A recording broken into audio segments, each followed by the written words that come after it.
This broadcast of the Competizione Performance League GT4 Pro-Am Cup America Series is brought to you by Malwa Transport and Assure Action Transport Expert. For oversized cargo and trucking logistics specialists of Quebec, visit www.malwa-transport.ca. And for an expert and professional trucking insurance firm specializing in property and casualty insurance solutions for freight across Quebec, Canada and the United States, visit www.transportexpert.com.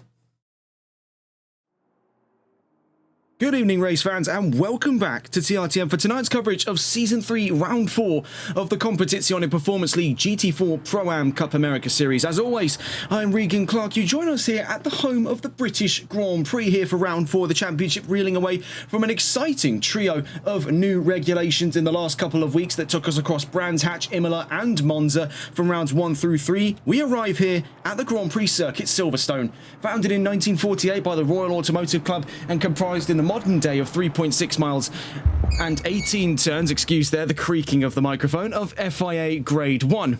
Home of the British Grand Prix on 2 and 4 wheels across MotoGP and Formula 1. It played a significant role in Formula 1's history as the first ever venue to host a Grand Prix race under F1 regulations in 1950. The 1950 British Grand Prix was won by Giuseppe Farina, driving for Alfa Romeo at the time. It's been the home of the British Grand Prix permanently since 1986, with before that point it trading hands on year-on-year basis with both Brands Hatch and Aintree throughout its now 76 years in operation.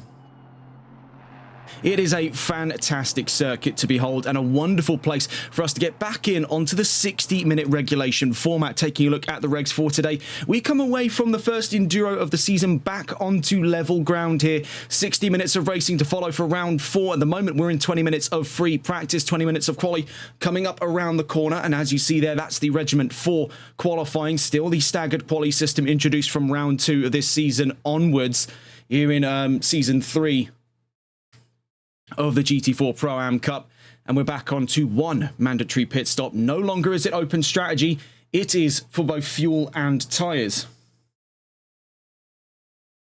Taking a look then back into the session, there is a rather unique bit of information that I've been given in the last 30 or so minutes that will play a monumental role in tonight's race proceedings, and that is we got wind that the two-time GT4 Pro-Am Cup champion of this series and defending champion for Season 3, Christian Lebay, will not appear on tonight's grid. That leaves the vacancy open then for what is about to be the 5th ever driver to take a race win in this series. Now, to reflect back to the past here, we have quite a few drivers that took victories, but predominantly it was a series dominated by the 119 Chevrolet of Lebay. We saw 2 wins in the Watkins Glen double sprint back in Season 1 from Anthony Valorio in his time with McLaren. In this season, he now spends his time with Alpine. We saw a singular win from Hayden Prodger, driving at the time for Aston Martin at Season 1 Round 8 in Misano. And over the course of the last season of the GT4 Pro-Am Cup, we got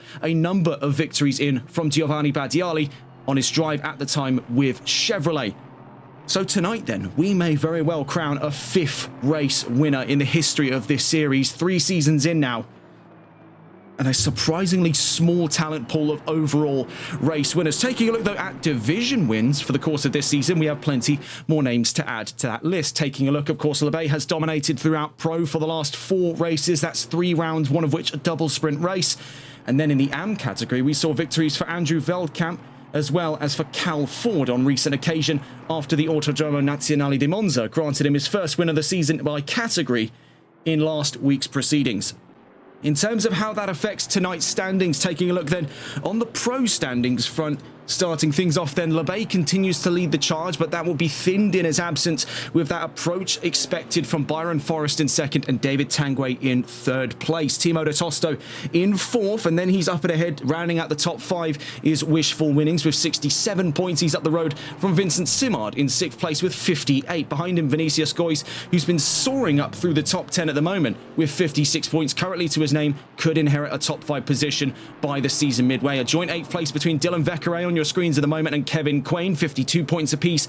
Rounding out the top 10 then is Clinton Bourne with 49 points in the pro standings. Looking at the AM Championship standings very quickly here before we get into the topic of tonight's session, we see that Andrew Veldkamp is still in the lead despite having lost out on his winning streak in the last round just gone. He's up the road from the Jackal in second place, with Didier Potvin in third, Brandon Carr in fourth, and Cal Ford, recently a race winner by division, rounds out that top five now with 67 points. A joint sixth place in behind him there between Eric Granados and Stephen Black. The pair currently find themselves at both ease there with 64 points. Their name behind them, Ruben Pereira in 8th place, Christophe Dupois in 9th. Rounding out the top 10 for the AMs is Casey Malles with 30 points after the last round just gone.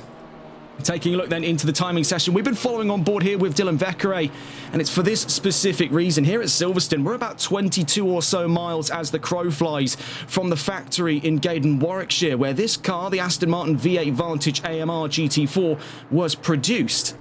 So for them, this is really some home ground to defend upon as a manufacturer. We see with this grid, currently leading that charge then is Byron Forrest, a driver who we saw have a very confident start to his season on his move away from Aston now to Chevrolet for season 3 of the championship. He's up the road as it would stand by 850 thousandths of a second there, 8 tenths 500ths from Timo de Tosto in second, leading the charge now, actually having just shifted up to second. We're about to catch on with him from third, and as we see there, driving the home ground machinery from Aston Martin, the number 35 leading the AM category here in free practice is Didier Potvin.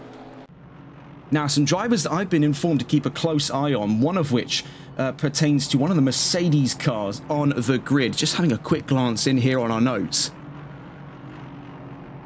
And this, if we go to catch on board here, currently making his way down the hangar straight, is Josh Kreisvoigt in the number 960. This one was looking remarkably fast on the run in towards today's session. He was up towards the front of the charts, and so too was one of the other Mercedes cars on the grid, hopefully for today. Just quickly glancing around to see if we can spot him on the list at the moment. But I actually, pray tell, can't seem to locate at this time George Todd, who is also expecting to appear on this grid. So that leaves the throne ever more vacant here for Kreisvoigt to possibly collect on that 5th ever race winner of this championship, but he's been definitely one to watch over the course of development testing for today. We see also two drivers to keep a close eye on for here, Timo de Tosto and Byron Forrest. They've been gunning in the shadow here of LeBay for quite some time, finally looking to emerge here in GT4. Of course, we saw for Byron Forrest his capabilities in Jaguar back in the GT3 Revival Series, one in Brands Hatch, if I do remember correctly. And for Timo de Tosto, he's been a capable talent across the board from both GT3 and GT4. We seem to be a very capable driver in his own respect, so today would definitely be an opportunity to prove it up and ahead at the moment of the two Aston Martins backing up the second row of Didier Potvin and Brad Peacock.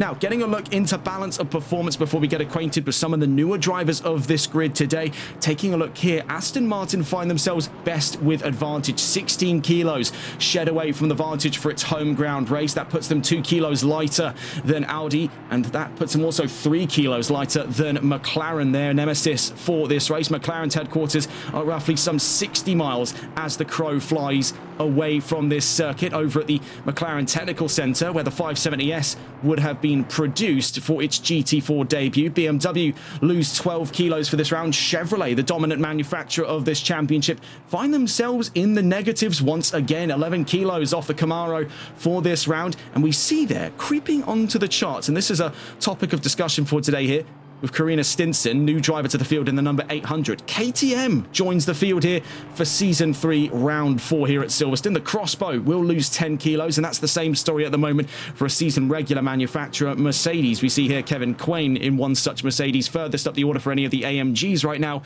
currently 9th here in free practice. Both KTM and Mercedes then losing 10 kilos. Onto the topic then of weight gain, as we see there just joining the field now. Speak of Alpine, here is Alpine's number 41, Anthony Valorio, who's set to gain here 13 kilos over factory weight for this round, and Porsche will also be sharing that burden. We see for Richard Cecil, the sole driver of the 718 for this round, 20 kilos on board then for the Porsche 718 Cayman. The two featherweights of this category find themselves at a unique disposition for the run in towards round 4.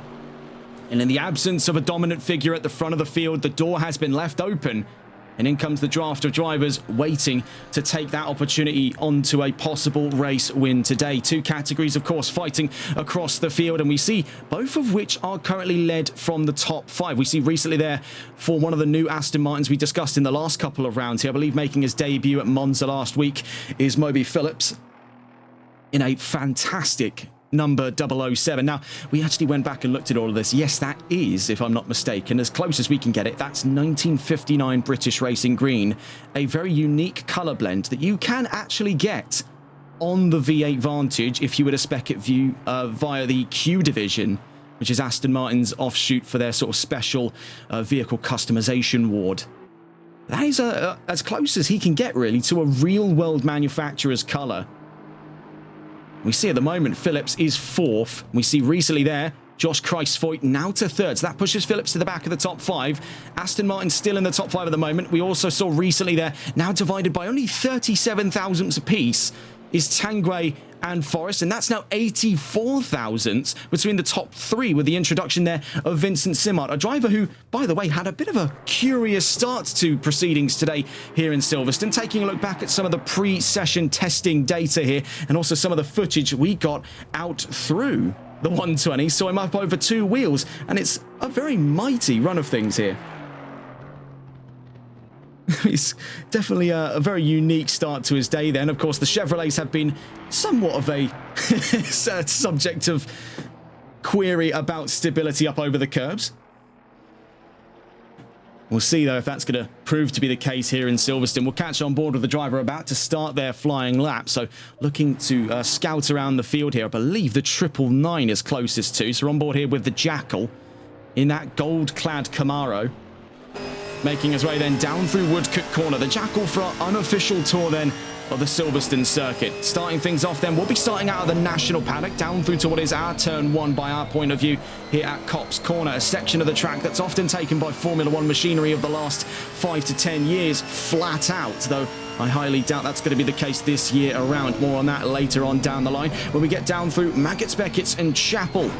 An iconic S's section here that's been mimicked in more modern designs of the last 10 years, or last 20 years, I should say, with tracks like the Circuit of the Americas paying direct homage to this section of Grade 1 tarmac. Out of Chapel then, onto the Hangar Straight. Now, this naming convention calls back to Silverstone's former life as an RAF installation during the Second World War. It was a housing and training facility for pilots of the Vickers Wellington, which is a medium attack bomber that operated out of RAF Silverstone and several air bases like it during the Second World War. And like Silverstone, plenty of those air bases would be turned into racetracks further down the line. That's how we got plenty of other iconic British circuits over the last 100 years. Out through Vale and Club Corner, onto a very newly named section of the track here, the Hamilton Straight, named after 7-time Formula 1 world champion Sir Lewis Hamilton, a veritable icon of British motorsports. That was a very recent name change for that area. Down through Abbey, now to Farm, in towards Village. And this arena section was introduced in around 2009 or 2010, the turn of the decade, just after the financial crisis, out through the Loop. This is a very new section of the track in terms of the track's history. The sort of skeleton structure of the track had been adhered to since 1949 in its earliest conception. Out through Aintree then, onto the Wellington Straight, of course named after the aforementioned Vickers Wellington medium attack bomber. Down through to Brooklands, named after the oldest dedicated motor racing circuit in the world and in British motorsports, the Brooklands Circuit, founded in 1907. Out through Luffield, in towards Woodcote then at the end of this lap. And we'll be starting, of course, as mentioned, out of the National Paddock here, as opposed to the wing, where we see the British Grand Prix for both MotoGP and Formula 1 start out of that last lap at 2:12.762. New personal best then for the Jackal, and that places him 16th fastest in the session. Meanwhile, having a look back up towards the front of the field, it's Josh Christfoyt leading the charge for Mercedes. Now, it's worth pointing out, while we only have had 4 ever drivers take race wins, we've only ever had 3 manufacturers take race wins, that being Chevrolet, McLaren, and Aston Martin. Chevrolet having dominated the field for the majority of the series' existence. It's been McLaren on 2 occasions, Aston Martin on 1. Could Mercedes join their ranks here in Silverstone, or are they about to see very repeat challenge, as it would be, from their rivals at Chevrolet? We can see at the moment for Christvoigt, he stands almost alone in that top 5. Only 2 Mercs to 3 Chevrolets.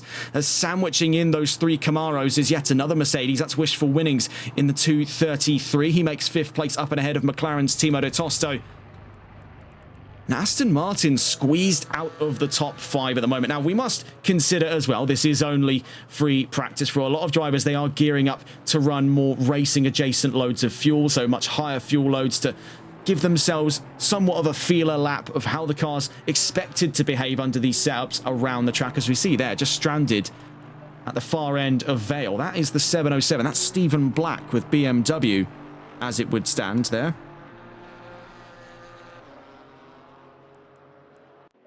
Also see here with Anthony Valorio.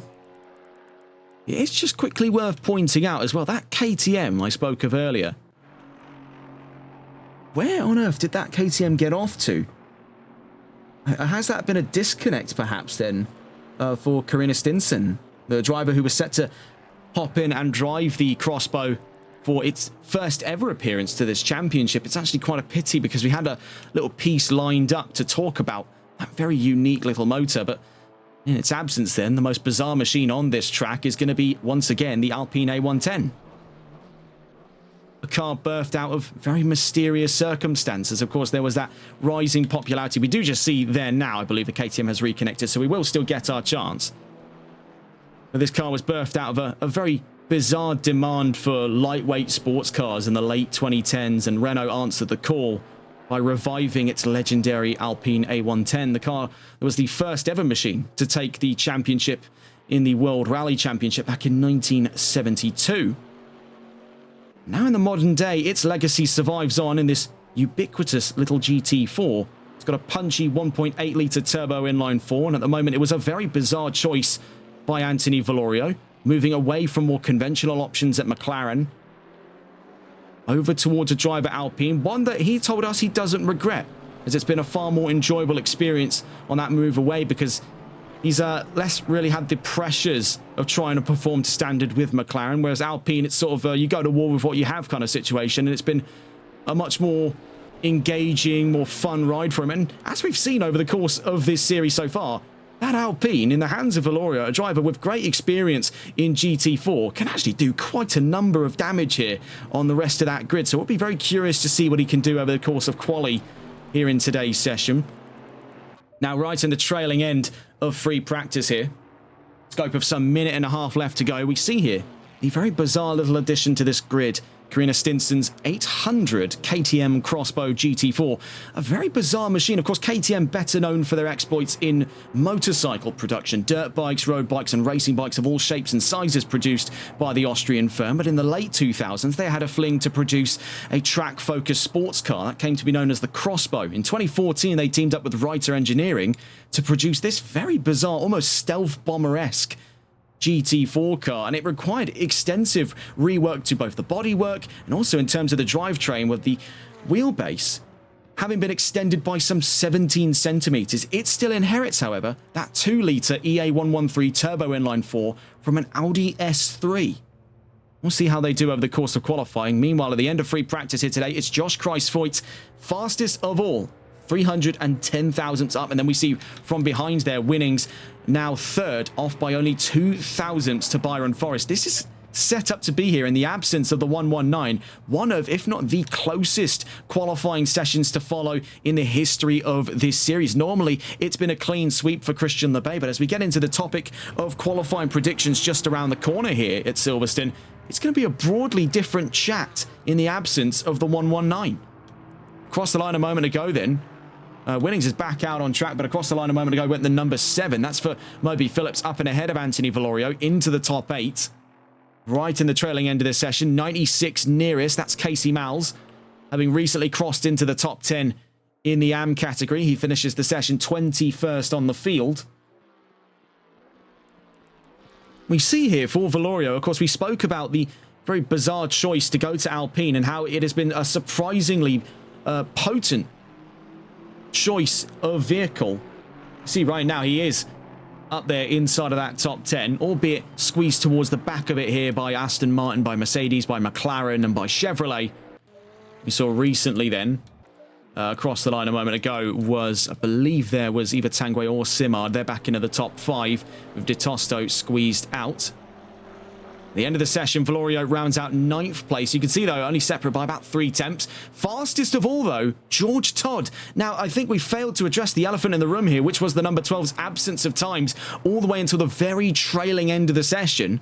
13 thousandths between the two Mercedes cars as it's a 1-2 at the end of free practice here in Silverstone. I think we could be on for a very clean sweep by AMG, but bear in mind they've got 20 minutes of qualifying and 60 minutes of racing to follow, in of which is a single mandatory pit stop. So strategy to be a mainstay inclusion to success in this race. Before we get to that point, we have to get through quali. Nearest to the line, the 999, so that'll be for the Jackal from 19th. He'll round out this session here as we get on to the topic of qualifying. Here at the end of free practice, he rounds out 19th place. We wait to see on board with that number 12, George Todd, who already finished the session here for that fastest lap, 2:10.012 in the number 12. Written in the stars there, that fastest lap. We'll wait to see, though, what are things going to look like for the scope of qualifying. I think we have one more car to the line here, the 42. That's Adam Jeffrey with Aston Martin. He's only 3 thousandths off of Didier Potvin in 12th place in front. And 2 Astons there. Actually makes threes company with Brandon Carr. And those 3, 11th through 13th. So that's the entire 6th row and then one half of the 7th. Up and ahead of new driver Fabian Yahure in the number 28 Mercedes AMG. Likely predictions then of qualifying is that the laps will come down about an extra second there. Expectant laps in and around the 209 range. We'll get into the subject of that right about now. 20 minutes of qualifying. We see it's a bit of a quiet start in the paddock there. A few drivers hesitate. We see some of the Aston Martins getting out of the grid quite early on. We'll go to catch on board with them as we take another glance around the field. Leading the charge then out of the gates here for the start of qualifying, Didier Potvin in the number 35. Now, we'll stay on board with this one here. Right behind him, Brandon Carr in the 888 as we get on into the discussion of qualifying predictions. And, of course, one of the major claims of it here is the absence of what would have been a pole position time by Christian Lebet in the range of a 208.897. So Clinton Bourne, if he is to appear on today's grid, could be gunning for that pole position. 209.637 was set in by the Australian talent with Chevrolet. Wishful winnings with Mercedes AMG 3rd, George Todd 4th, Cal Ford, who was last round's AM category race winner for Chevrolet, predicted at 5th, Byron Forrest 6th, Dylan Vekere 7th, Adam Jeffrey in 8th, Kevin Quain 9th, and Anthony Valorio in 10th. You can see there the spread of those times, it is razor thin. So we are expecting, as mentioned before, one of, if not the closest quali sessions in the history of this series here in Silverstone. A lot to look forward to then. We're still on board with Potvin. Now, to remind you of how the structure works, the first 10 minutes of this session you'll see here are for the AM drivers. That's why it was a bit of a slower start as the AMs were waiting to get out of the field there. Potvin, Carr, Peacock and Veldkamp, the first 4 among the fray here. 3 Aston Martins and 1 Chevrolet. And then the last 10 minutes, we'll see the emergence of the pro cars. That's where we're going to see those drivers like Kruijsvoet, like Todd. And as we've seen evidently as well, like Winnings also.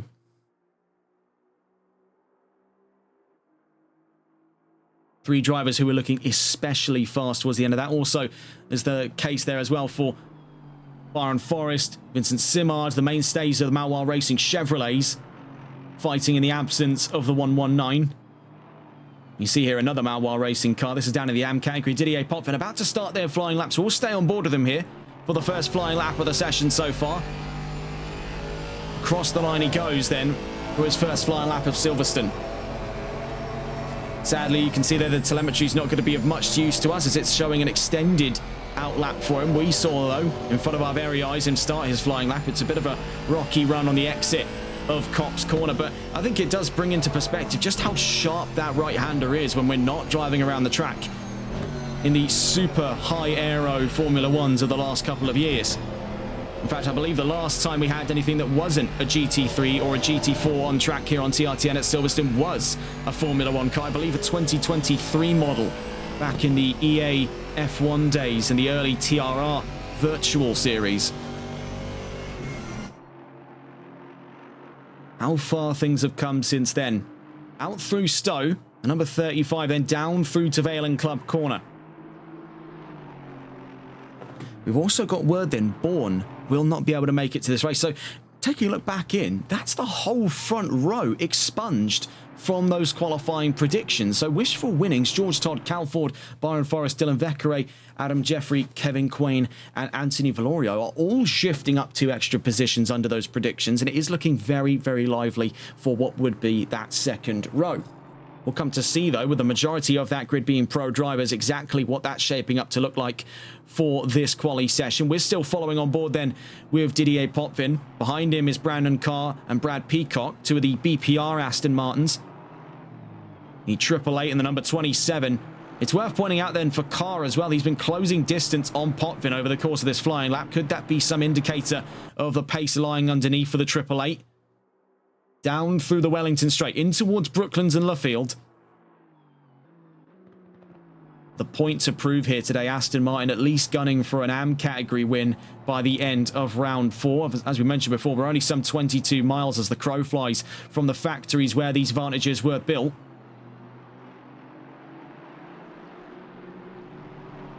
Down to the line then goes Didier Potvin. First of the times then expectant onto the charts, then following in his trails will be the 888 of Brandon Carr, 212.262, then Carr faster by 3/4 of a second, the 27 to the line. Here comes Brad Peacock. Where does he find himself on the charts there? Tucked into 3rd, then from behind him the 616. Across the line goes Andrew Veldkamp, a driver who has taken his fair share of victories in the AM category over the course of the season so far, only recently having that category winning streak broken by that of Cal Ford. You also see the Jackal now up to 3rd. Number 800 coming to the line, Karina Stinson with KTM. I believe that is to start a flying lap in the crossbow. Down through the Cops Corner they go. Number 8 across the line a moment ago. That was for Ruben Pereira with BMW. Now 5th fastest. You can see the gaps hanging in there between Veldkamp and Pereira on the 2nd and 3rd row of the AM grid right now. That's the gap of about, looking at it here, 70, I want to say 78 thousandths we're talking there between these two. So just over 3/4 of a tenth of a second. So very, very small gaps to be expected. Even down here in the AM category, expect that to be even closer when we get into the pros in about 4 minutes time. So how time flies here with lap times queuing in over 2 minutes apiece for the GT4s. Nearest to the line, the number 28 on their flying lap. This is Fabian Yahure. New driver on the grid with Mercedes. Oh, was that? No, that wasn't a disconnect for him. He is across the line. Better late than never. And he is to fastest there. Up and ahead of Carr by 218 thousandths. So a great start then by the Venezuelan talent in the number 28. Making a very solid first impression. But he is, by looks of things, having a bit of a struggle with connection. Maybe that might be on our end. We'll have to double check that later on down the line. We see the 2 Aston Martins that started the session here closing in on their final run of things, or perhaps even penultimate run of things in their end of qualifying before we see the pros unleashed onto this track. So for Didier Potvin back to the line, can he go up and ahead of Brandon Carr? He does find an improvement for it for Carr. Can he find himself faster than Yahure? Not this time around. Number 27 in from behind them. Here comes Brad Peacock from 7th. Stays there after that last lap. The 616 of Andrew Veldkamp across the line. From behind him, we see that being Cal Ford, last round's not AM Championship winner, AM Championship Division winner. Championship's far from being wrapped up here for the MCR number 484, but he has had a great hustle in the last fortnight of racing here in the still opening half of Season 3.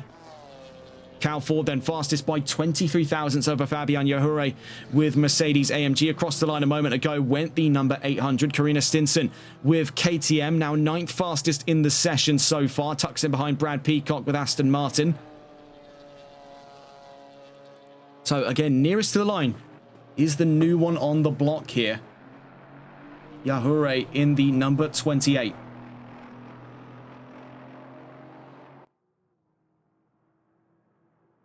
Now, we're in the sort of final leg of things here for the AMs. In about 2 minutes time, we'll see unleashed onto the track are the pro cars that outnumber them several to one. As you can see, the wad of white placards there indicate all of our pro drivers. The red ones indicate the AMs.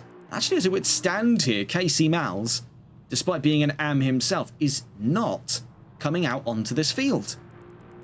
Down to the line then, Yahure. Couldn't find anything in that last lap, but he's got one more shot at things here. So for drivers having started their last flying lap before the 10-minute mark, they're allowed to complete it. But if their last flying lap finishes after we tick over into the last 10 minutes, they have to come in immediately. Number 35 nearest the line, so we catch back on board with Didier Potvin with Aston Martin.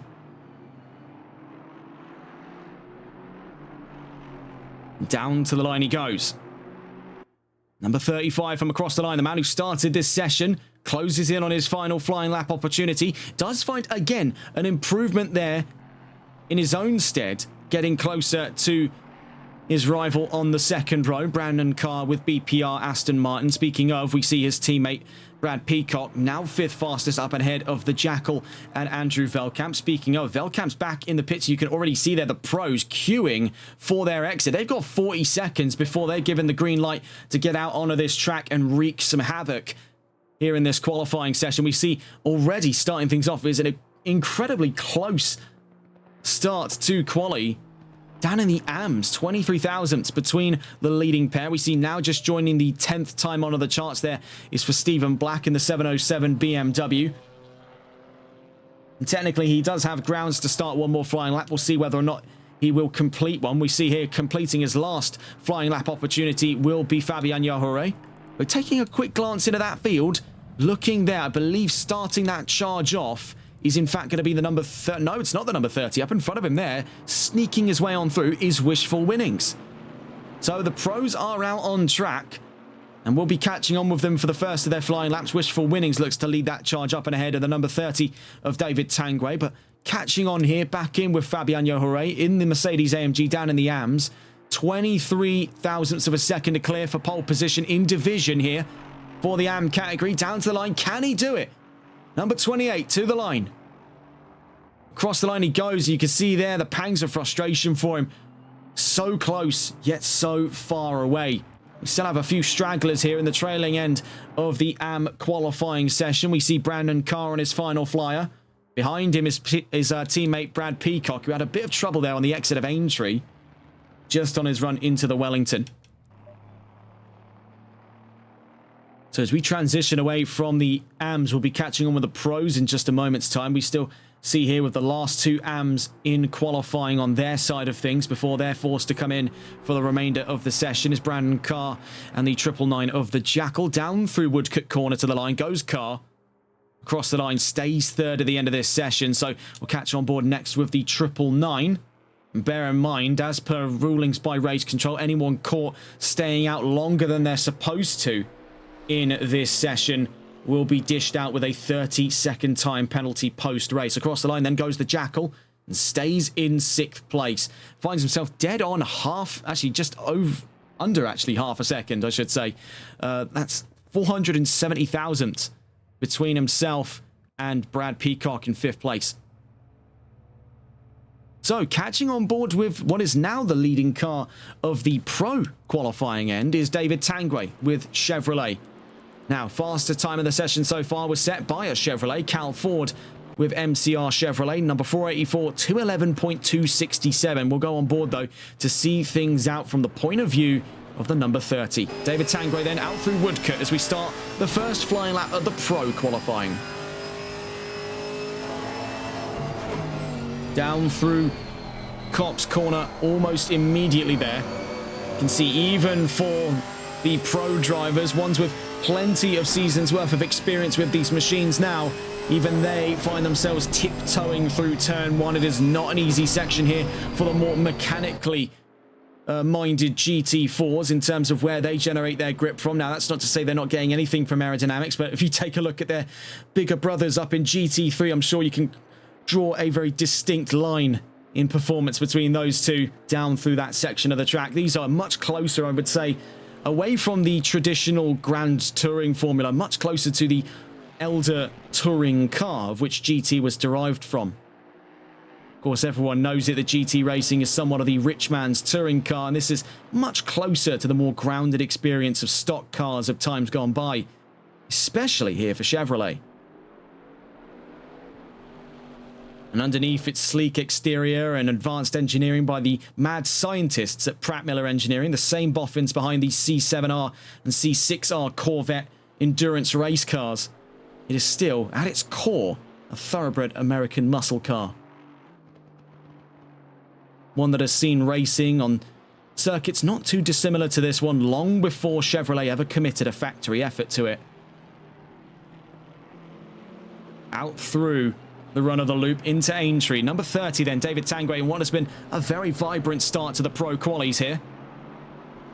Now they will hope for it that they don't find themselves in a great deal of trouble down through Village and the loop, as we saw earlier on when we showed off what happened to the 120 in pre-race testing. Down through Brooklands into Luffield.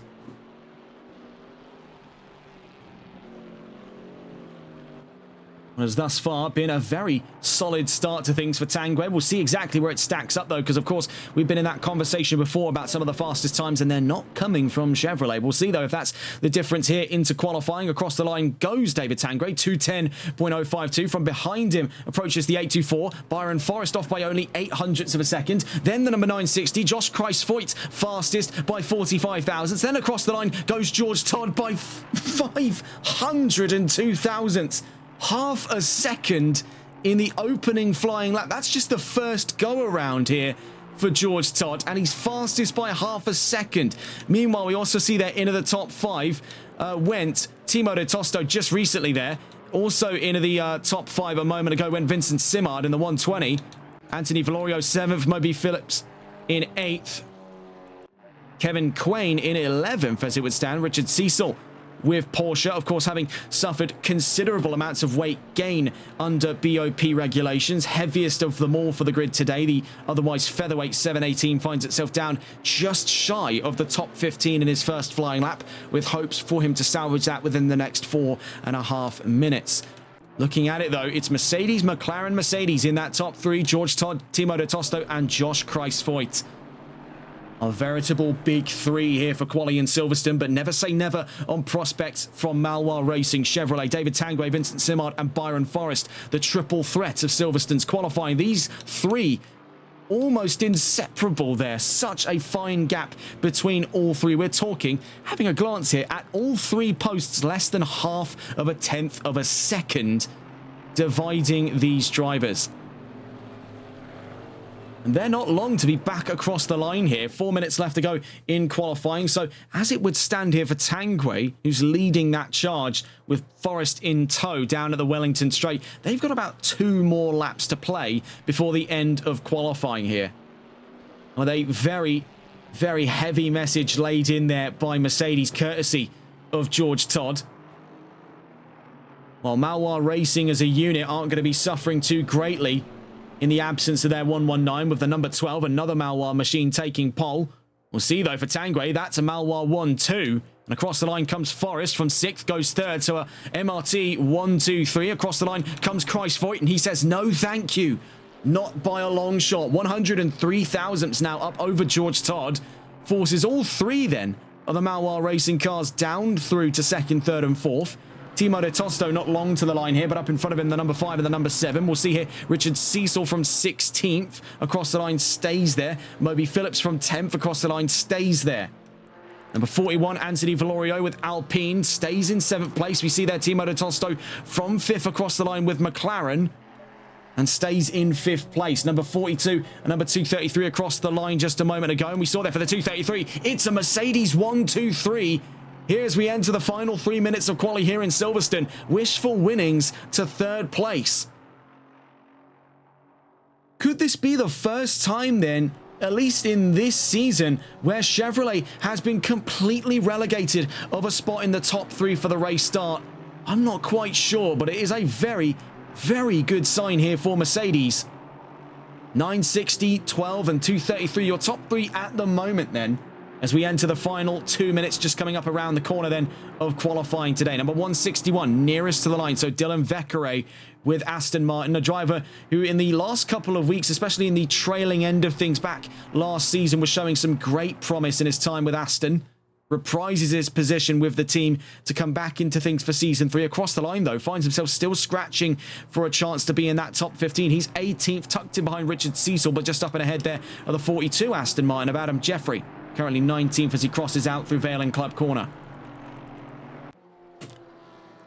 Number 30, again nearing the line, but you can see how much deeper a run through Brooklands that was there for David Tanguay. So that does dull his chances, at least on this lap, of taking further control of the top 3. We'll see if that is wholeheartedly the case, though, out through Woodcote.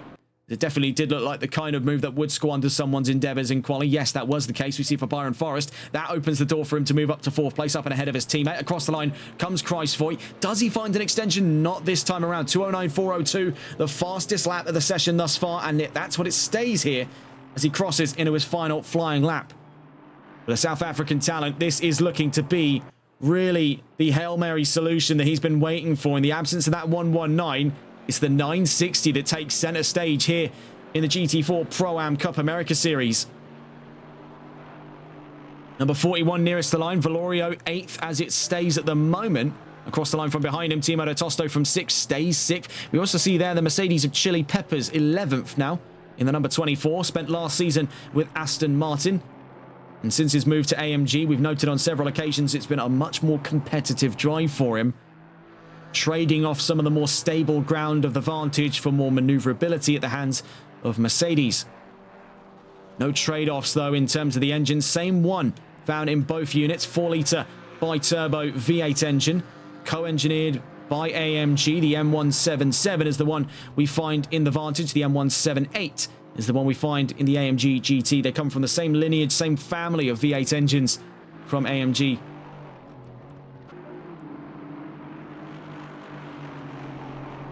You see here, Wishful Winnings calls it quits on his quali endeavours, moves over to allow Adam Jeffrey through. That's the 42 out through Stowe Corner.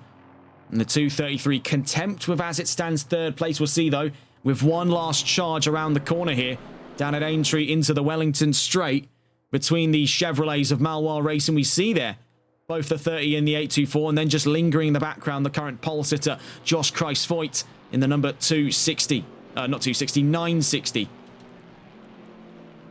Number 30 and number 824. I think we were looking a little further down at the 233. That's where we've got our wires crossed, as it would be. Number 30 down to the line then. Here comes David Tanguay. One last shot at things here. Can he break into the top 3 with Chevrolet on what looks to be a Mercedes 1, 2, 3 across the line? He stays 5th, so it's up to Forrest, and he backs out at Luffield. Mercedes may very well have this one in the bag in qualifying for a 1, 2, 3 here in Silverstone. We'll see, though, if there are any other stragglers to the line here. We see Moby Phillips with Aston Martin, the number 007, out through Luffield. The 41 Alpine just on his trails. That'll be Anthony Valorio in 8th place. Across the line then, Phillips from 10th stays 10th. Valorio goes into the pit lane. Number 24 nearest to the line. Here comes Chili Peppers with AMG. Then the 42 from behind him, Adam Jeffrey with Aston Martin. Peppers 11th. Jeffrey to the line from 19th on the field. And I believe... Yes, I believe there was a change there. Yes, Adam Jeffrey to 15th. Very late update there for the data from the Aston Martin. But yes, into the top 15 goes the 42. Nearest to the line, believe having a glance here, just down the order is Ivan Sanchez. Right behind him is Timo De Tosto.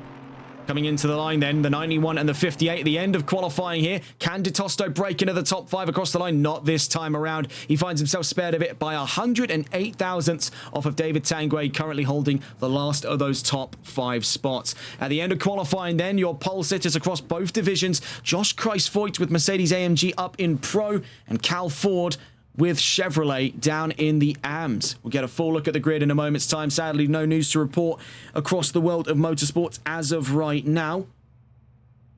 As really the elephant in the room is going to be the scope of this grid for tonight's race. This is looking to be the big one, folks, here. Round 4 of the championship, getting a glance back in to where we are across the series at the moment. Still 5 races set to follow. So we are entering that crossover point between round 4 and 5, where we'll be in the season midway, starting here in Silverstone and wrapping up on April 7th over at Laguna Seca, where we're really in the middle of that road when we head back over for round 5 into the double sprint regulations. But to remind you of where things are shaping up to be in today's session, we're at the end of qualifying. That's been 20 minutes with 10 minutes allotted to either side, where we saw Ford take pole in the AMs and Christ Voigt on pole in the pros. We're up for 60 minutes of racing with a single mandatory pit stop for fuel and tyres as per the listings by race control. This is set to be a very exciting start to racing here, as we have seen a grid incredibly close to one another. We're talking, having a glance there just on the markings, is 9 cars separate by a second to the leading time. Then when you look in more local gaps, it is still incredibly thin between these drivers. Of course, we noted in the trailing end of things, Titosto only separate of the top 5 by 108 thousandths. To give some perspective on that, as we've mentioned in a few other broadcasts, the average human reaction time, and this is from a range of adults, is somewhere in the broad range of about 140 to 170 milliseconds. So that's 140 to 170 thousandths of a second in the way that we measure it. So we are really beyond the reactionary threshold for most average people. Moreover, it takes your brain about 100 to 110 milliseconds to process blinking. So we are again entering that range for some of these, as blink and you'll miss it. Taking a look, though, at this grid, just under 3 minutes then before the formation lap, and leading us away then on said formation lap here in Silverstone at round 4 of the championship is Josh Christ Voigt on pole position. He marks up the start of a Mercedes 1-2-3, their most dominant performance in qualifying in the history of this series. George Todd makes second place with wishful winnings in third, and then rounding out that second row is the first of the Chevrolets, Byron Forrest in the number 824. David Tanguay slots in behind for fifth place. Timo Tosto disrupts what could have otherwise been a Chevrolet 456 as he makes 6th place in the number 58 McLaren, backing on to the back end of that third row. On the 4th row, Vincent Simard in 7th and Anthony Valorio in 8th, with Alpine the 5th row there behind them. 9th place for Kevin Quain and Moby Phillips in the top 10. Taking a look behind then onto the 6th row, we see the transition over from the pros to the front of the AMs here. Chili Peppers in 11th with Cal Ford on division pole from 12th place in the number 484 MCR Chevrolet. He's up and ahead of new driver on the block Fabian Yahore in 13th and division 2nd, as it would be for this race start. Brandon Carr rounds out that top 3 in division for the AMs, making 14th overall on this grid. And then looking further down the order from the 15th to the back of the field, we have Jeffrey, Potvin, Peacock, Cecil, Vecare, Sanchez, Jackal, Veldkamp, Pereira, Stinson, and Black, making 25 drivers on today's grid here. Mercedes charging 4th at the front of the field, then both in pros and overall here on track. So we're about a minute out from the formation lap here at Silverstone. Major attacking spots to be expected are going to be on the run down through the Stowe Corner into Vale and Club. That whole third sector, as it would be normally on the Grand Prix configuration, will be a heavy attacking spot for the GT4s. We've seen it to be a very lively spot for the Ginetta Cups that we covered over on HCCL, and also for a myriad of GT3 races we've seen across multiple championships. Another major overtaking spot is over in the newer arena section introduced at the turn of the decade out of the 2000s into the 2010s. That section, of course, being Abbey Farm, Village, and the Loop. Heavy overtaking spot there with those back-to-back hairpins running against one another. We'll get a closer look at everything here on the formation lap. We're on board with the 960 then. The South African talent at the front of the field on his first ever pole in this series, Josh Christ Voigt, the number 960 Mercedes AMG.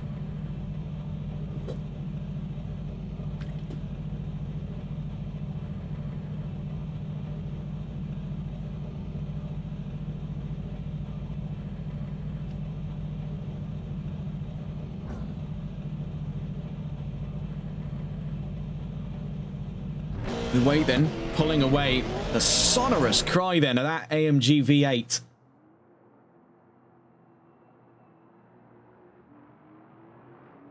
We see already trying to put some heat in those tyres. The 960 is raring to go. on the run out through Copse Corner. Now, don't expect, like we see in Formula One, the opportunity for any drivers to, try and run their luck here out through Copse Corner. This area of the track strictly off limits in terms of side-by-side action. Simply just not enough space on the racing line with these GT4s struggling as they are. We could maybe see it here on the first lap when we're running at our slowest possible speed down through to turn 1, as we've cut down momentum by half on the run on the national pit straight. But as we get going into the full flying laps of this race, that's going to quickly fizzle out into being a possibility. We also see here, as we've seen plenty of times in GT3, a good exit from Chapel can give you a very easy run of things on the run up towards Stowe Corner. The hanger straight here just long enough for there to be that conversation of straight line speed between some of the heavy hitters of GT4. Now, of course, McLaren is one of those on consideration, but as we've seen more presently on this grid is Chevrolet.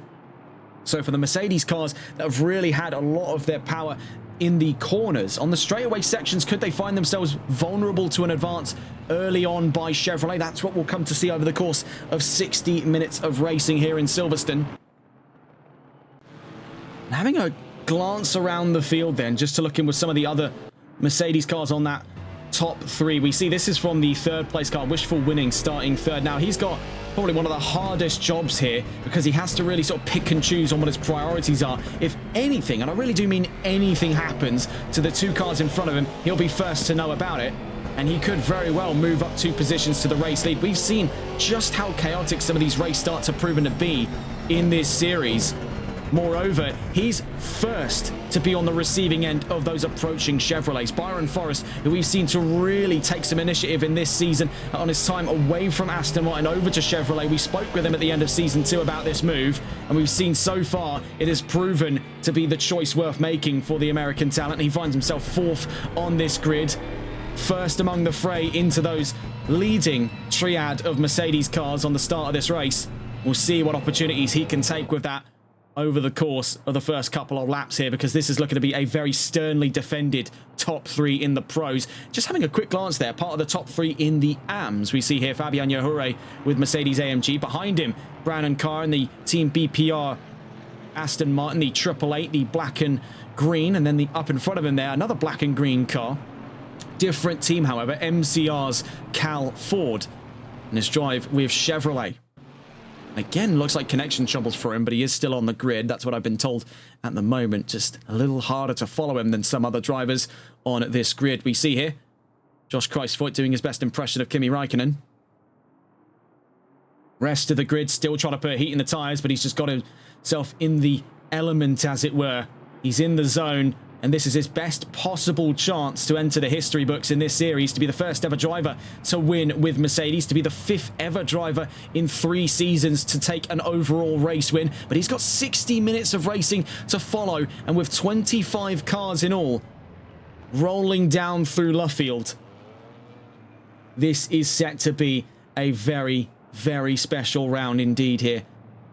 On the run back to the home of the British Grand Prix here in Silverstone, rolling down to the line. 13 cars on one side, 12 on the other. 60 minutes of racing set to follow here in Silverstone. Out through Woodcote Corner, starting upon the national pit straight here.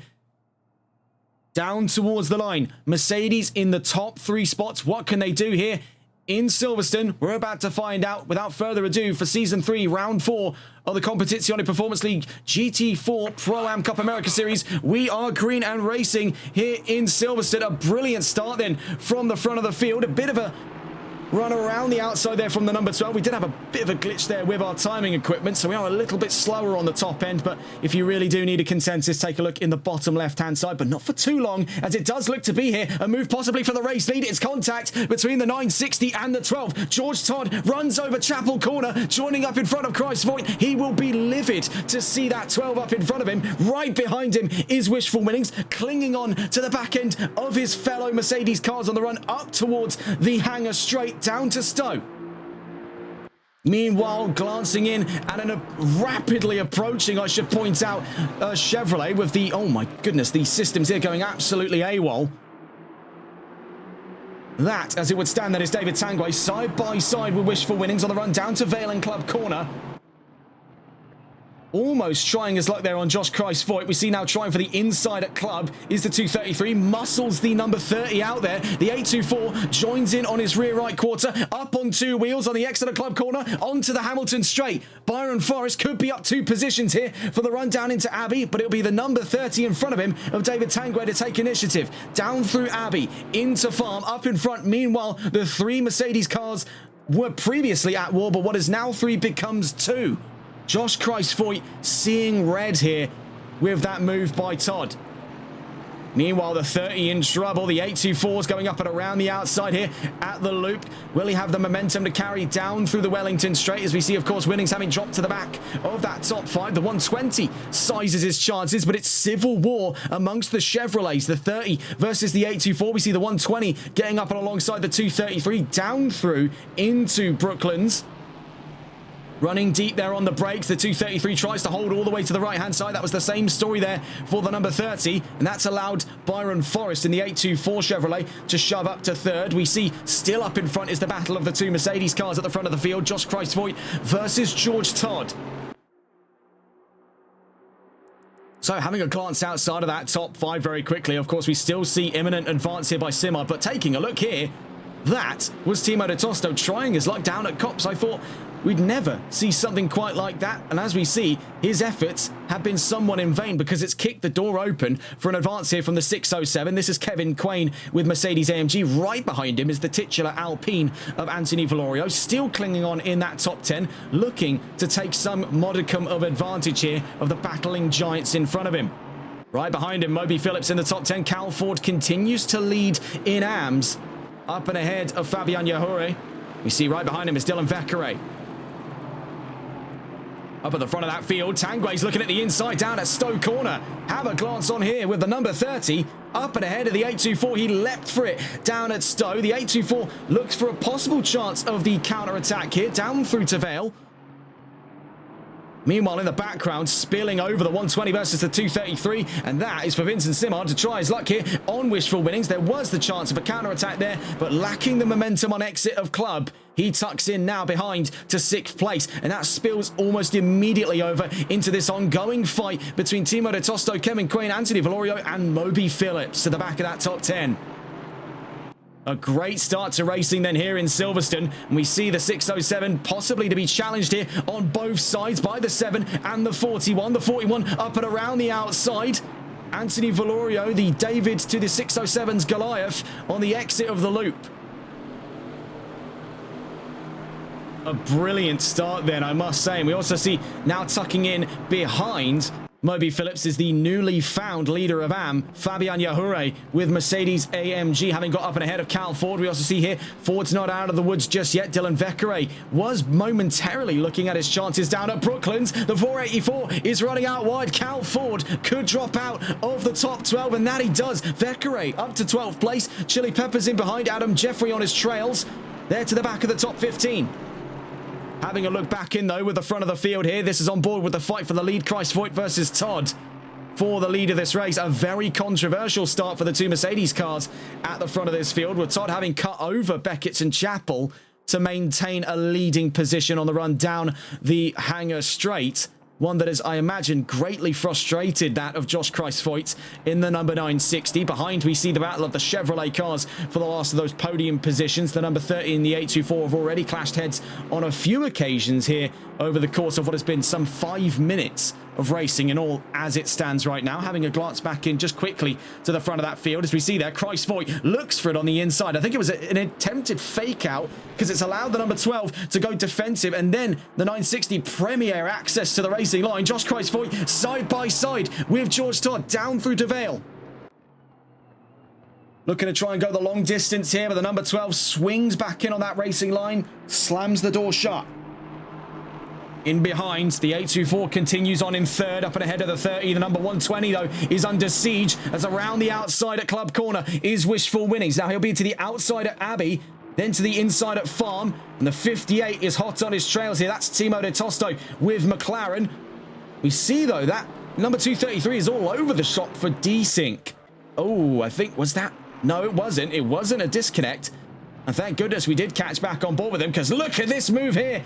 He swings high and stays ahead of the 120, which got up on 2 wheels. We see the 607 nearly squeezing the 58. It's 3 abreast on the run through Aintree. It could so nearly end in disaster, but it has not been a great turn of events here for Timo de Tosto, who now drops to the back of the top 10. Rejoins just up in front there of Dylan Vekere, scorned from the top 10. We have a glance here to see possible fighting amongst Alpine and Chevrolet.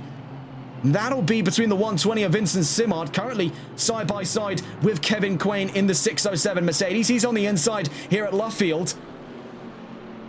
Right up and alongside, and then still continued fighting from Chevrolet's Vincent Simard. The 2 Maloir cars going head-to-head at Woodcote Corner on the run down to Copse. Now I watch between my fingers here as how they come out the other side. Oh, it's contact. It is contact between the 607 and the 120. It could have so nearly ended in disaster there, and what it has allowed for is the doors to be kicked open for Alpine and Aston Martin to come charging on through into Maggots, Beckett and Chapel. It's still side by side with the 120 and the 607 out of Beckett. It's contact between the 120 and the 41. He collects the number 007. It is disaster here in Silverstone. Get a glance at this one here on the live view. You can see the 120 rejoining the track, but this is the incident that spurred all of this on. A little bit of a knock from the 607, and then in his attempts to rejoin, drifts over onto the nose of the 41, then slams in with the 007. He had nowhere to go in that 007. The 120 now having fallen all the way nearly to the back of the top 20. That's currently the fate, though, of Anthony Valorio, a driver who was looking very, very confident in this race. Through no fault of his own, has now been squeezed to the back of that top 20. He will not be happy with the way it stands at the moment. Getting a look back in then. Back on with the leading pair. The 2 Mercedes cars still comprising the front of that field. The first row among the fray. And now reinforces, as it would be, that Chevrolet second row. We also see there an exchange of position just very recently. The number 30 now up and ahead of the 824. David Tangway out of the loop into Aintree. Having a look back on here as we see, is that, oh my goodness, it's extreme swerving there to try and cut the toe off. We saw there in the background from the 2 Chevys. Back on with the 2 Mercs at the front of the field. Christvoigt v Todd. Also looking in with some of the other nearby fights on the field just before we cut away here. Having a look down through Woodcote between the 960 and the 12. Looking on here, this is a very close fight we have among several Astons and a Mercedes. So fighting among the sister cars using the same 4-litre AMG engine. We see up in front there Moby Phillips and Chili Peppers of the Pro category. Then behind them the AMS of the 888 of Brandon Carr and his teammate at BPR, the number 27 of Brad Peacock. Into the pit lane goes Cal Ford. Very early stop from here. Only 10 minutes into this race. That 484 now dropping out of the top 20.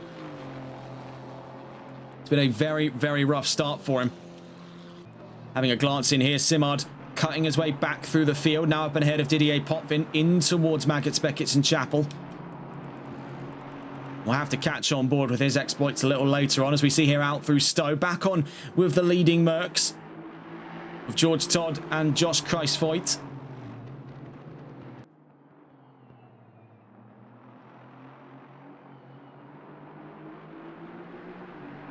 And so reviewing that opening lap incident really, where it was a case where there was a moment of contact between Todd and Christvoigt down at, I believe it was a run into Beckett, so just on the exit of Maggots. He was forced to cut over through there, but he kept his foot pinned in, emerged ahead of Christvoigt. Now, he'll look at that incident and say, well, he's left the track and gained an advantage. He doesn't deserve that leading position. But you can see in the time since, Todd's been able to hold Christvoigt at arm's length here for the majority of this opening 15 minutes. The first quarter hour of racing has shown Todd certainly has the pace. Does he have the longevity, though, being the next question on our list? We see here a new advance for a fight here of 4th place. This is Wishful Winnings versus David Tangway, as it would stand. The number 30 now having fallen back in behind his teammate Byron Forrest in the 824, finds himself at the center of fighting here in the top 5. As this fight gets closer and closer than the one we've seen currently occupy the front of the field over the course of the last 11 minutes. This could very likely be the scope of some fighting to be had just a little later on down the line. Looking around the field, though, we see this is Fabian Yahure leading the charge for the AMS.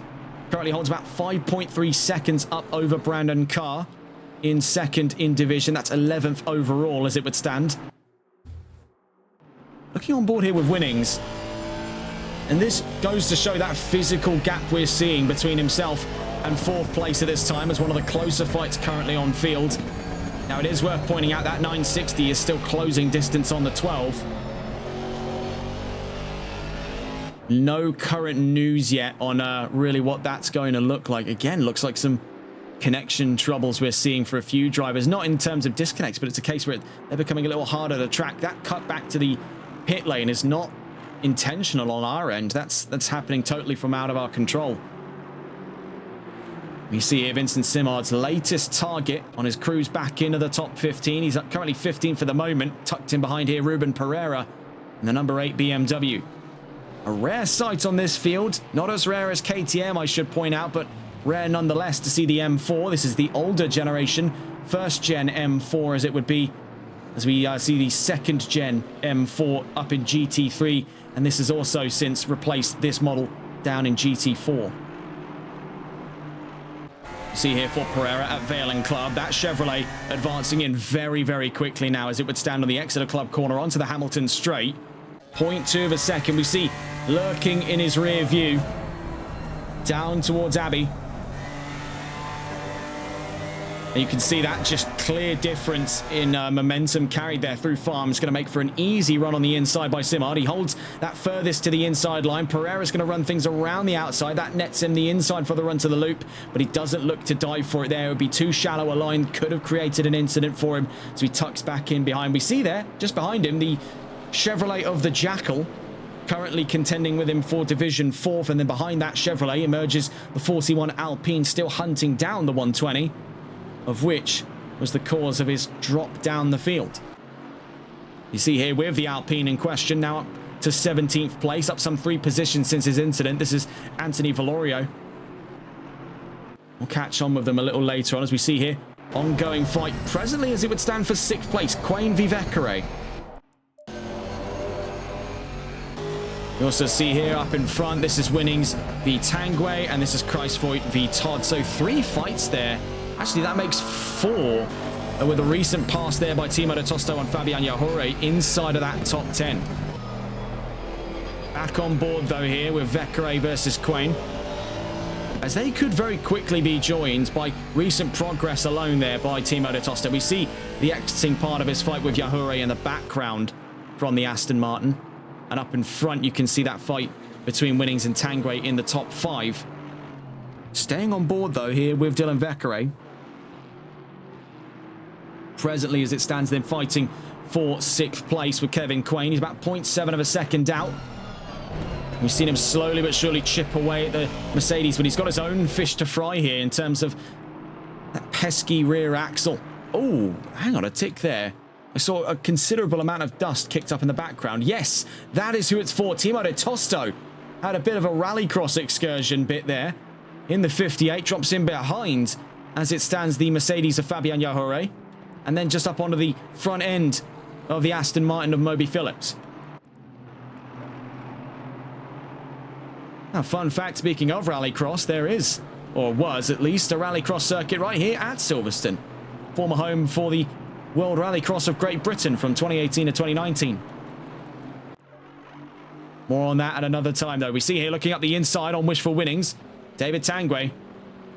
On a counter-attack, I should point out as well, back into 4th place he goes, leaping for the inside of Brooklands, but has a shallower line for the run out of it into Luffield. So that does invite in the opportunity here for Wishful Winnings to go side by side upon the exit of Luffield into Woodcote Corner. He's on the inside. If he can hold his ground, he still has the room here to negotiate with the Chevrolet. Now it's his call. Does he try to come back in behind, or does he try to stay up and alongside it? Down through the Copse Corner. He chooses the latter, and a move I never thought I'd see possible in this race is achieved there by Wishful Winnings. Holds his ground on the inside at Copse Corner. Get a look at this on the replay. This is textbook. They give each other the space, albeit he clips across the inside there, and the number 30 runs out wide, but I never thought we'd see that move attempted, but evidently with his expectations to defy the impossible, Wishful Winnings is leaving nothing up to scratch here in round 4. Having a look in behind, close fighting towards the back of the top 10, Yahure, and as it would stand there, Ditosto, now having got back up and ahead of the 28. The leading AM car attacking here, one of the pros. You see that McLaren has been really pesky here on the run down through what is the middle sector for our national configuration. Oh, there he is. I was confused for a second there. What happened to Yahure? But no, he is still here, albeit barely. The number 007 could have a free position on his hands here. I really don't know. It's a bit of, I don't know, cloaking technology we're seeing here from Mercedes. Very high-tech stuff indeed. Not sure how legal. See here with Tanguay versus Winnings. Behind them, Vekere and Quain. And that fight is continuing to rage on. It's worth pointing that out. Half a second between the pair. Same story. Oh, what the hell is going on here for Timo Tosto? I mean, it's a line. I won't deny that it's a line, but is it the line? Yeah, I guess what's the saying? You know, the line's not optimal, but he's just lost half, if not an entire lap for that stunt. So Lord only knows what he was thinking there.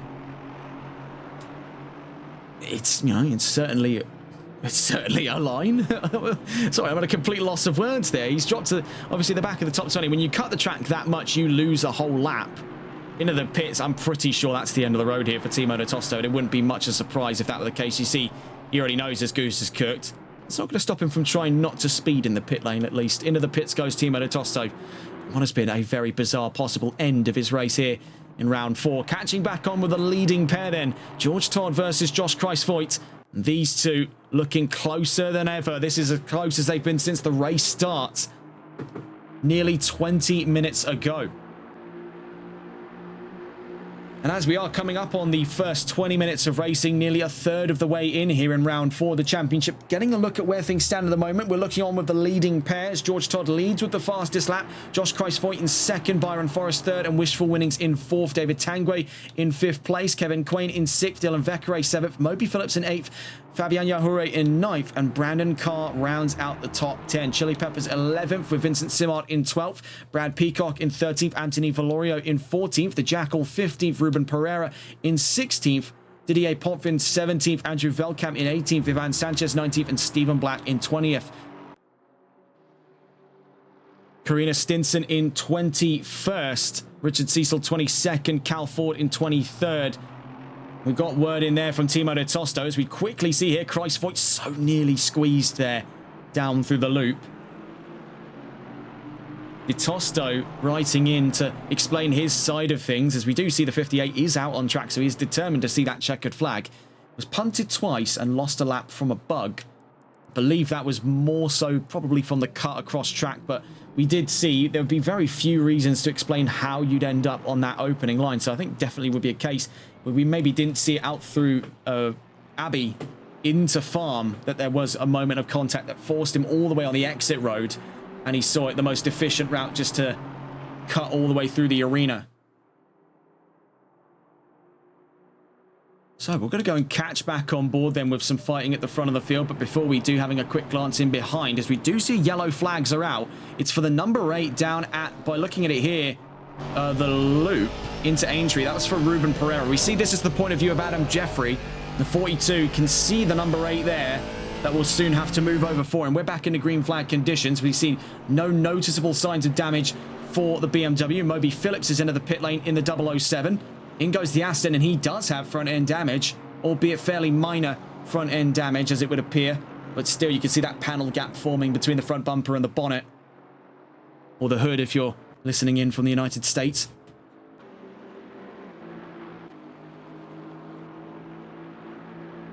Winnings and Tanguay separate by 9/10 of a second. We see here Velkamp v Potvin 4/10. Going to catch on board if we can here with the Mercs at the front of the field, as we see still in order of things at the moment, the 12 and the 960. A clean cut away from the field here. 7 seconds up from Byron Forrest in the nearest car. That's for the 824 Chevrolet down in 3rd. We see him just in the background there as we exit the Hamilton straight into Abbey. We see a bit of an odd run to start things off here on the final sector for George Todd. This is slowly but surely giving some confidence here over to Josh Kreisvoigt, down through Village into the loop. You can see this shallower line, this almost V-shaped line we're seeing here from George Todd is in efforts to try and conserve momentum on corner exit. And that's what's giving him distance up over Josh Kreisvoigt at this time. Problem he has with that, though, is if he continues to do it so close to his rival for the lead of this race, he is going to find himself more and more looking at chances to have that lead snatched off of him. You see here, it does bleed in quite nicely, though, to defensive posturing. As we see, holding the inside line for the majority of Luffield means that having to possibly try his luck here for a bit of a gamble on the inside, if he could get close enough, would have to be Josh Kreisvoigt. But as we saw from Wishful Winnings, that move we previously theorised was impossible to make given the condition of these cars is now more than definitely a possibility, but you do really need quite some guts to do so. Watching then with the leading fight then, the battle for first place between the two Mercedes cars, George Todd and Josh Kreisvoigt. You see the data's a little bit wobbly, showing that Kreisvoigt's somehow in the lead despite being 0.3 of a second behind. That could soon change. Both of them with a great exit on Chapel. Staying with one another here, down the hangar straight in towards Stowe.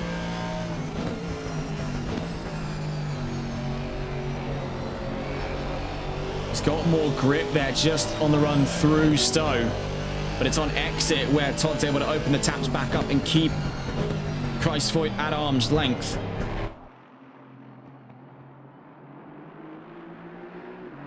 Out through Vale and Club. Now we're coming up on the section that has been one of the more vulnerable spots here for that number 12. So we're back on board here with the dash cam from the 960 down into Abbey Farm, Village and the loop. You see the number 12 definitely feeling the pressure now. That 960 is going for more late breaks, more aggressive lines through this section, but this is an area that has to be timed up to absolute perfection. You leave even a millimetre's worth of a gap open wider than the width of the car, and you'll best believe your adversaries are likely to take them down through, especially Village and the loop. So on the exit of Aintree, he still holds his ground ahead of Kreisvoigt. But that is a thinning margin, and I'm pretty sure he knows it. You can see already trying to cut the toe away from the 960. It may be a consideration then, with 6 minutes before the main threshold of pit stops in this one-stop race, that he might have to come in and bite the bullet here and try and play things out strategically, as that pace advantage he had in the early half of this race is starting to wane at a rapid rate of knots. On the exit here of Luffield in through the Woodcut, Kreisvoigt is holding on for dear life here for this final chance before the end of the first half of this race to seize first place back off of George Todd.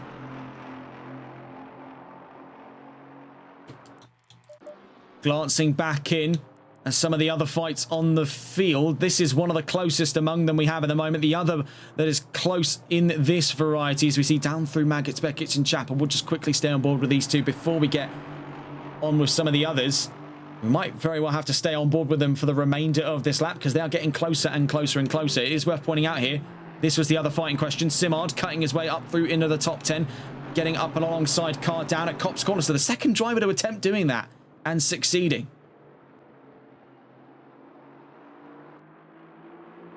Previous two we saw was David Tanguay and Wishful Winnings. That was for Winnings' move up into fourth.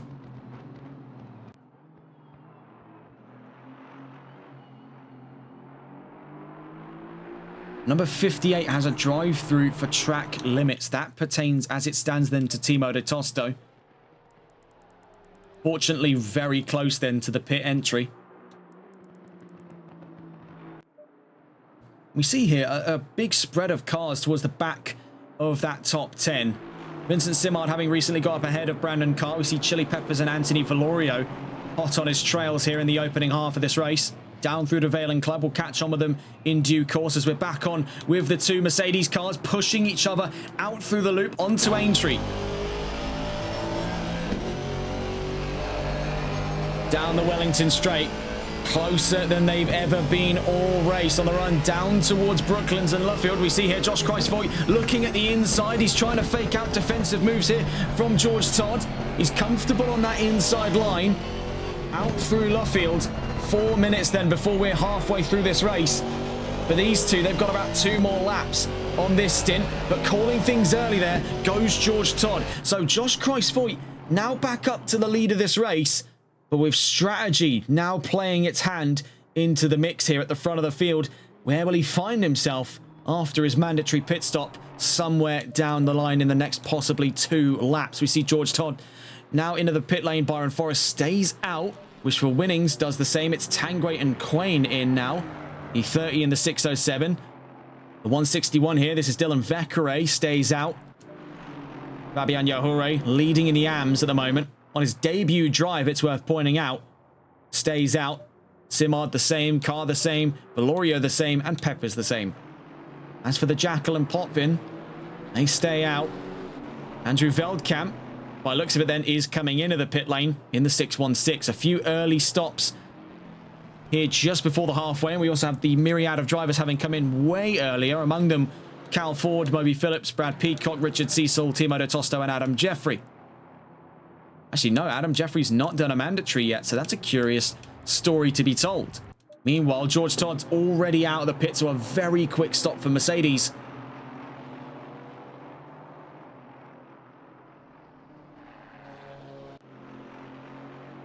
Reflecting back in on that fight then for the lead, one of the key advantages we saw from George Todd, and this is some insider information we've been given by some of the folks at Malwar Racing, is a case then that George Todd has a much lower downforce setup.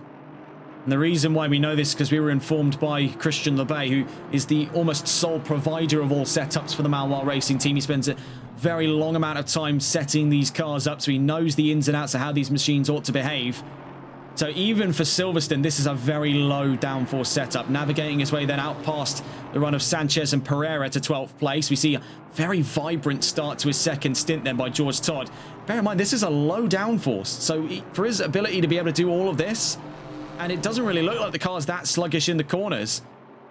That also does give him the advantage he had on the straights. That's why it was so difficult for the longest time for Josh Kreisvoigt, who stays out here for what looks to be one more lap before the halfway, to try and keep distance on the Wellington and Hangar straights. Meanwhile, Byron Forrest is in. So too is Wishful Winnings. Dylan Vekere stays out. We'll see what the call is here for Simard and Yahure. They're 6th and 5th. Fabian Yahure, it's worth pointing out again, having mentioned this before, this is his first ever race in this series and he's leading in the AMs. Simard's in. So too is Valorio. These two, of course, scorned in those opening lap couple of incidents. Oh, it was close there to the line for the 41. I don't know. Would that have been a speeding penalty? That's sort of one of those ones where you grit your teeth and sort of have to... just have to bear with it, really. I don't really know. That looked very close to the margin, if not over it, there for the 41. We see just how sharp of a run in that is for the national paddock at Silverstone. Also into the pit lanes was the 999. We see most recently now is Ruben Pereira in the number 8. Following into the pit lane, I believe, is the 707 here. Yes, that is Stephen Black with BMW.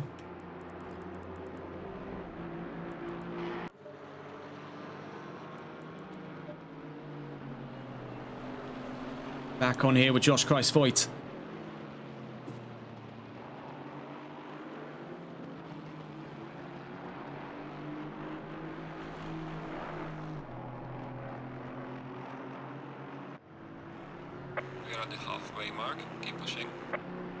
Now some background information on Josh Kreisvoigt, and this is information that he gave over to us before today's race, so it's quite curious to finally get to know this driver. Still quite new on our radars, but he's been taking up sim racing over the course of the last year, and this is actually one of his first times in a competitive environment for GT4, having spent more of his time, I imagine, than over on GT3. Started sim racing, of course, a year ago.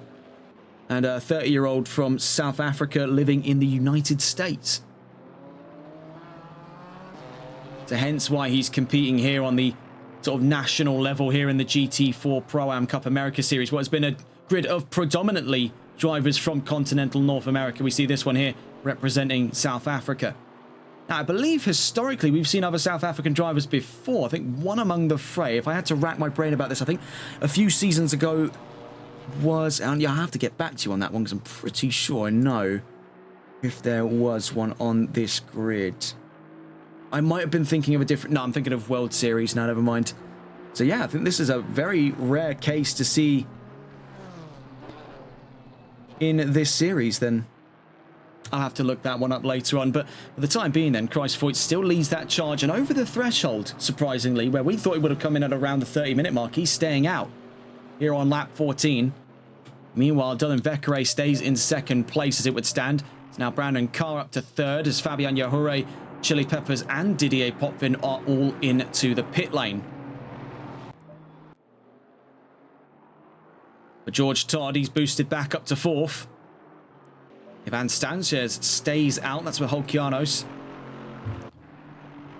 Byron Forrest expecting a top 5 finish by the end of this race. It's looking very confident so far for Chevrolet. But again, it really does seem to be the case here that Mercedes has stolen away that center stage from Chevrolet's. Took a bit of their thunder here in Silverstone.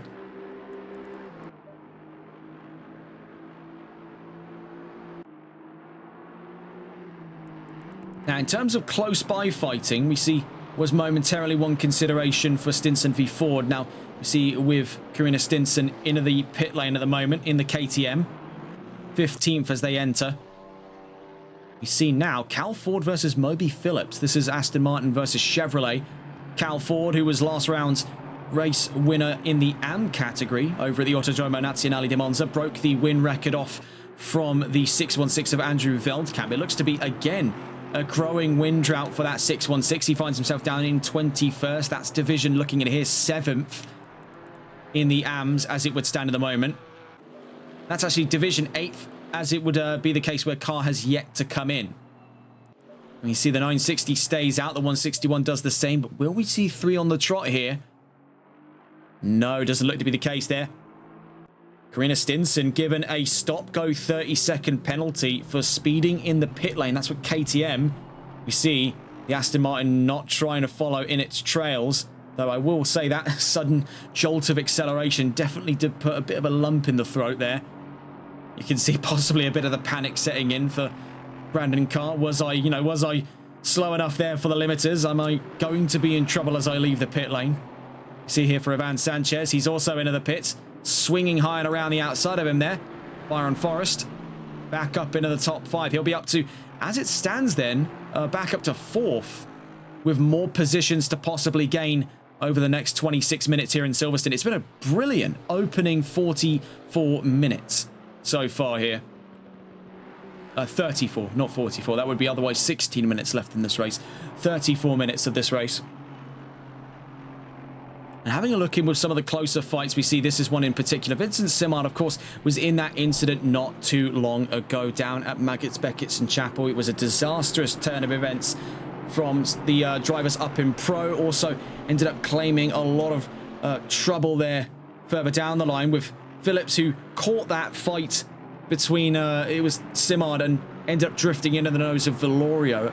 I'm wondering if we still have that actually on replay. We'll have a quick glance in. This was the last replay to be captured. No, this was the move here from Winnings versus Tanguay. Still a great, noteworthy point in this race. But no, the incident for the 120 was a case where down at Maggots, Becketts and Chapel, he was fighting for position, drifted back into the nose, not paying attention to the 41. When he clashed in with the Alpine of Velorio, those two went out sideways. The number 7 collected them. And now we find ourselves in the current scope of things with 25 minutes left to go in this race. Simard, as it would stand, then 13th, as we see Sanchez now leaving the pit lane. Phillips in 12th. Valorio's back into the top 10. I mean, it's a definite point here about that Alpine and about Velorio. It's a case of no matter what car you stick him in, he is a real trooper on this grid. You can knock him down, but he gets back up every single time. He will not stop fighting for love nor money. That 41, adamant to see the top 10 by the end of this race. Josh Kruijsvoort's into the pit lane at the moment. Dylan Vekere elects to stay out and take the race lead for now. 24 minutes to the checkered flag here in Silverstone, and an Aston Martin is leading for the time being.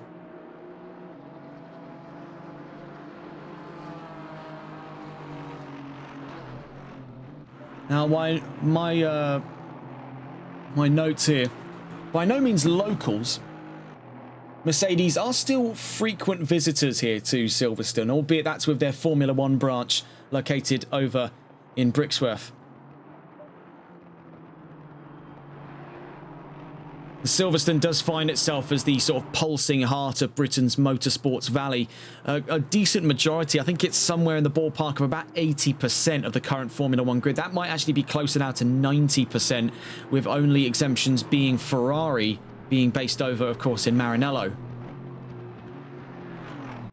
As now, with recent changes to facilities for Sauber, now Audi, having moved over to Bicester for some of their facilities, that now comprises all but I believe one team on the entire Formula One grid to not have facilities within 100 miles as the crow flies to Silverstone. I think that might even be a closer range to roughly about 80 miles. In the meantime as well, we see a brilliant undercut then by George Todd. He's been able to put some distance there up on Josh Christfoyt. 2.3 seconds as it would stand right now. Vecchiare stays out.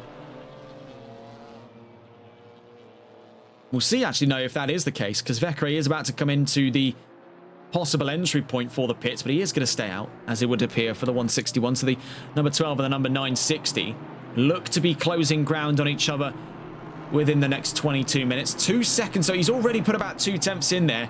Josh Christfoyt, he's got a lot more spring in his step here in that second half of the race. Byron Forrest holds on to a confident fourth. That could soon be third, with Vecchiare not long from the pit lane. Wishful Winnings is about 3.7 seconds off his trail. David Tanguay not too far off either. Kevin Quain 7th, Anthony Valorio 8th, Brandon Carr 9th, and Chili Peppers in 10th. One of the closest fights we're seeing here, as you can see now, squeezed in between Fabian Yahure and Moby Phillips, is Vincent Simard in the 120 Chevrolet, down in 12th place, fighting for 11th off of Phillips. Has got present company from what is, looking at it here,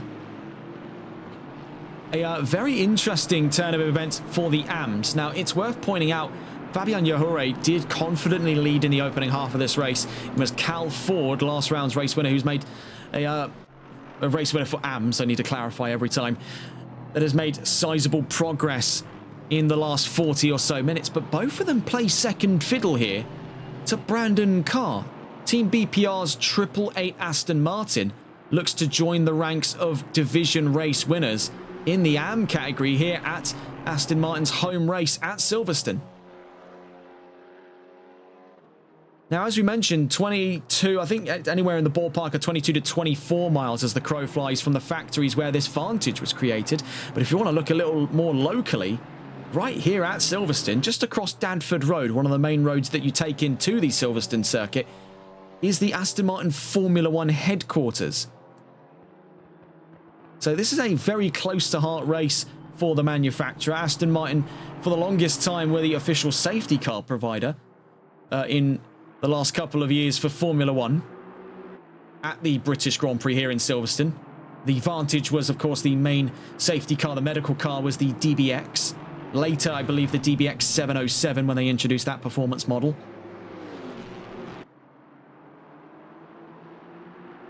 We'll catch on with them a little later on. We do see closing in on distance here is Chili Peppers, but I want to get a look back on in with the scope of things for Simard, Phillips, and Yahure. We see now Simard's up and ahead of Phillips. Yahure's looking to gain ground here up to 12th place. And he really does need to get a wriggle on here, because you can see right behind him is Cal Ford, who's made up sizable ground in division. I'd say really, though, hats off to Brandon Carr. I mean, this is some brilliant, brilliant stuff we're seeing here from Aston Martin and from BPR. They've got 2 cars on the field as it's known at the moment with Peacock and Carr. They find themselves in division rankings 1st and 4th. In overall, that's 9th and 15th. Still to see even one of the AM cars inside of the top 10 on a grid that's been this airtight is a seriously impressive remark. Now, speaking of impressive, get a look at how quickly the gap has dropped between Todd and Christfoyt in the last couple of laps. And the last time we discussed it, they were just entering the 2-second threshold. Now, we need to get into the conversation of this possibly being another fight for position between these two Mercedes cars, as in the last interval, it showed 1.106 and now 1.009. we are quickly dropping distance between the 960 and the 12. And when Vekere comes into the pit lane to serve their mandatory pit stop, this will shift the context out of this fight from being for second to the race lead. We'll keep an eye on those two as it continues to progress. We see here a fight that's been in progress for some time, closing ground slowly but surely. Chili Peppers versus Brandon Carr. That's for 9th on the field. Having a glance in here with the Jackal versus Didier Potvin. This is a newly emerging fight, half a second and rapidly closing between Aston Martin and Chevrolet. We see here with Potvin's point of view, we're liable to go and catch on board with him in just a moment. Another one that's also in progress here, Yahore versus Phillips. We see, though, that gap is much further out. Quickly looking in, it's now 0.7 of a second between Kruijsvoort and Todd. We'll be back on board with them not long from now. But before we do, let's go and catch on board then with Didier Potvin and his fight with the Jackal.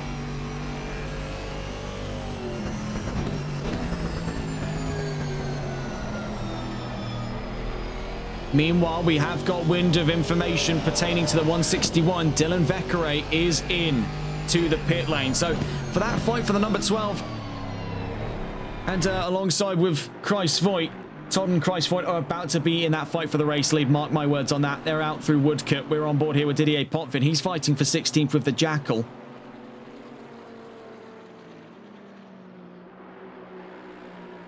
We see the Chevrolet's able to hold the Aston Martin on the straights, but in the corners is where the Vantage is gaining more ground. On the run here out through Abbey and Farm into Village. Now, we will cut away not long from now to get back on board with the Mercedes cars at the front of the field. But just before we do, we want to see how things unfold on the run down through to the Wellington Straight. As it stands, then Potvin stays in behind the Jackal. We're going to quickly go and catch back on board here with the two Mercedes cars at the front of action today, if we can. Seeing here with George Todd. So this is the defending angle of the fight of that race lead. We saw nosing his way to the inside was Kruijsvoort on his run down to Stoke Corner. We see here from the point of view of George Todd, looking over his rear view, down through Vale and Club Corner. The two Mercedes cars are about to clash heads once more here for position. Going on board then with the attacking end of this fight, on with the 960 of Josh Kruijsvoort as we exit Club Corner onto the Hamilton Straight, the wing building to our right-hand side.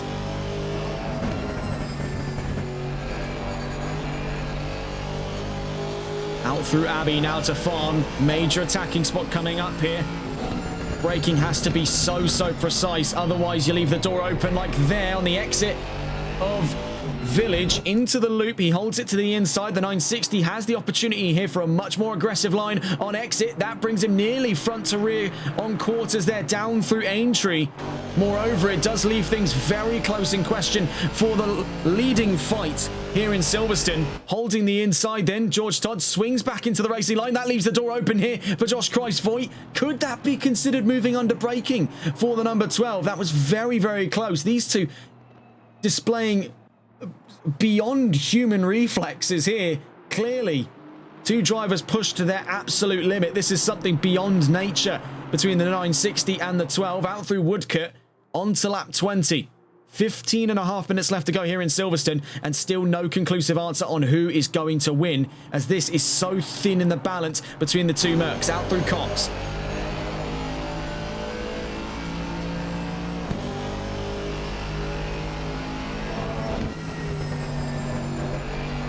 We do find ourselves somewhat in a bit of a strange grey zone as well. If George Todd does take the race win, so too will begin the argument over whether or not it was a justified one, as of course there was that opening incident where he was forced to cut across. Now, from our point of view, we'll remain always neutral on this. It was a case where you've got to review both sides. Yes, he was forced to cut across. That contact left him with very few options. It was either that or try to drift back in with a car that's clearly unstable and then make contact. Alternatively as well, he did cut across with his foot on the floor of that car. He didn't lift a single moment there once he knew what he had to do. So it definitely could be reviewed as a case where he left and gained an advantage, because as you can see right now he's still over the nose of the 960, but I don't think that's entirely through just that incident alone. You can make the argument it was certainly a catalyst for the current state of affairs here between Kruijsvoort and Todd. But Todd's played things very close to the chest. Strategy's been on his side. Pace for the longest time has been on his side. It's only recently here we've seen Kreisvoigt really get his elbows out and down through to the loop. It's contact between the 960 and the 12. Revenge then, as it would seem, is a dish best served cold for the 960.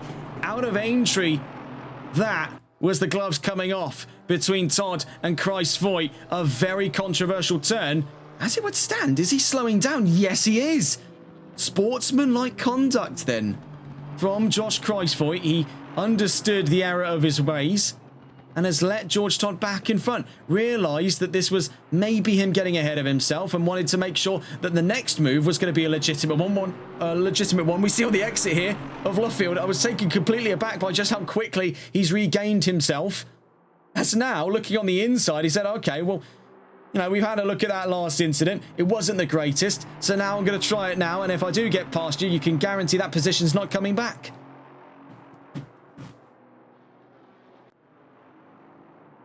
Out through Maggots, Beckett's and Chapel.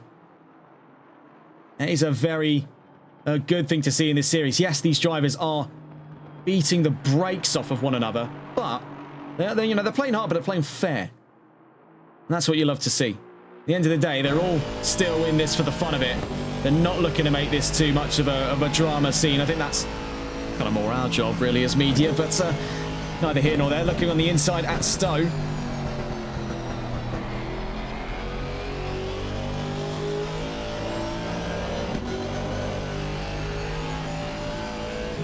Twelve and a half minutes left to go. You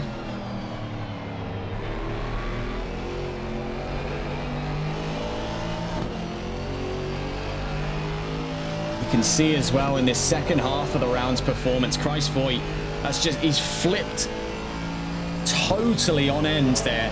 Where he was slower than Todd for the first half of the race, it is such a turn after the halfway mark here. See that there's really not been much of a ceiling for his performance after his new set of tyres, and he's really put some pain into them on this stint alone. Out through the loop. Same area where these two made contact before. And oh, it's again a moment of contact, this time at Aintree, drifting across. Now, getting a look at this one, I don't think this is so black and white here. Taking a look on board. You can see on the live footage, Kreisvoigt maintains his lead. See here on the exit of the loop. Was it a case that the number 12 drifted in a little too early? I mean, that's the I think the most painful thing of it is the camera angles that we had, at least at the time, aren't super revealing. What we can see, though, is he did start to move over to the left, but it was the case with the number 12 converged on the left a lot quicker because he was trying to get off of those curbs. So it wasn't like a case where he was trying to, deliberately keep the shoulder out and keep the number 12 off the track, forcing him to hit on the brakes. We also saw at the same time as this was an incident down at Copse Corner, self-inflicted, so it appeared, for the number 5. We see right around the same time, actually, this incident kicks off, was also the case for the number 5. So Kreisvoigt in the lead, now up and ahead of Todd. And that's a bit more of a confusing one, really. These two really pushing each other. Oh my word, what is going on there? There's letting him out past, and I'm not really clear on what either of these two are doing. I think this has quickly gone from neutral ground. Okay, we're both fast drivers. We've both got an opportunity here to, I'm going to squeeze your head off in a minute if you keep trying this. You can see these two really getting, oh my word, out of Vale and Club Corner. The 960's going full Cleland now. This is madness at Silverstone.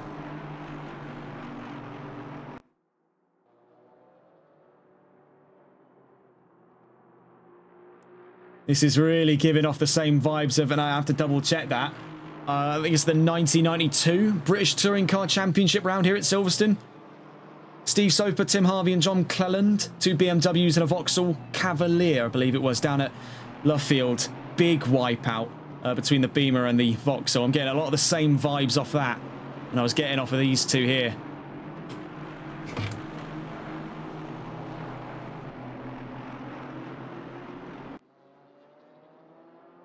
Definitely the air of some bad blood now between George Todd and Josh Kreisvoigt. The two Mercedes cars have made this one But their chances to cement themselves in the history books as the first driver ever to take a race win in this series with Mercedes has one very stiffly fought over.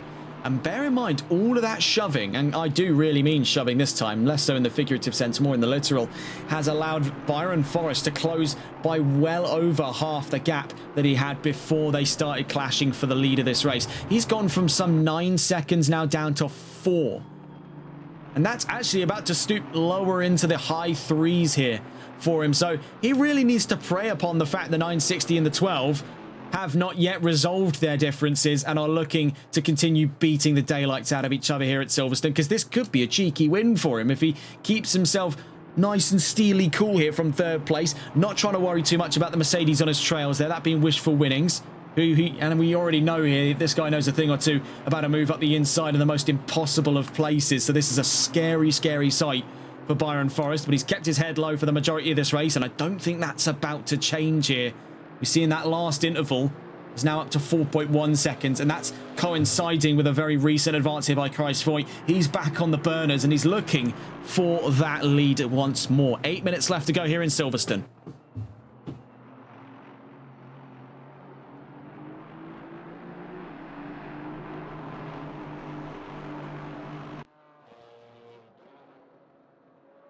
Yeah, I just when I looked it back up, it was the 1992 British Touring Car Championship where we saw that incident between Harvey, Soper and Cleland. I imagine if we took a look in then to the cockpit of the 960 at that time, he would have done much of the same as John Cleland.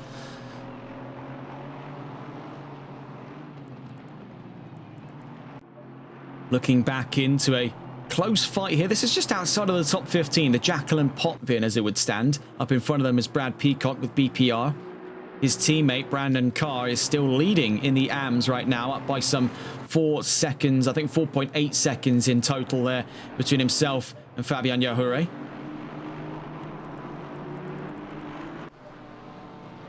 Having a glance in here, Chris Foyt is back in pursuit. He's now dropped things to just south of a second with 7 minutes left to go in this race. Now, as we cross past the checkered line here, for these two drivers, we're looking in the scope. What could very well be at a push here. Just about the chance of 4 laps. And that's because in that 3rd lap they're doing, from this point onwards, they'll have mere seconds to the line by which they'll fall over into a 4th. That's our theory at the moment. We'll see how close we get to it.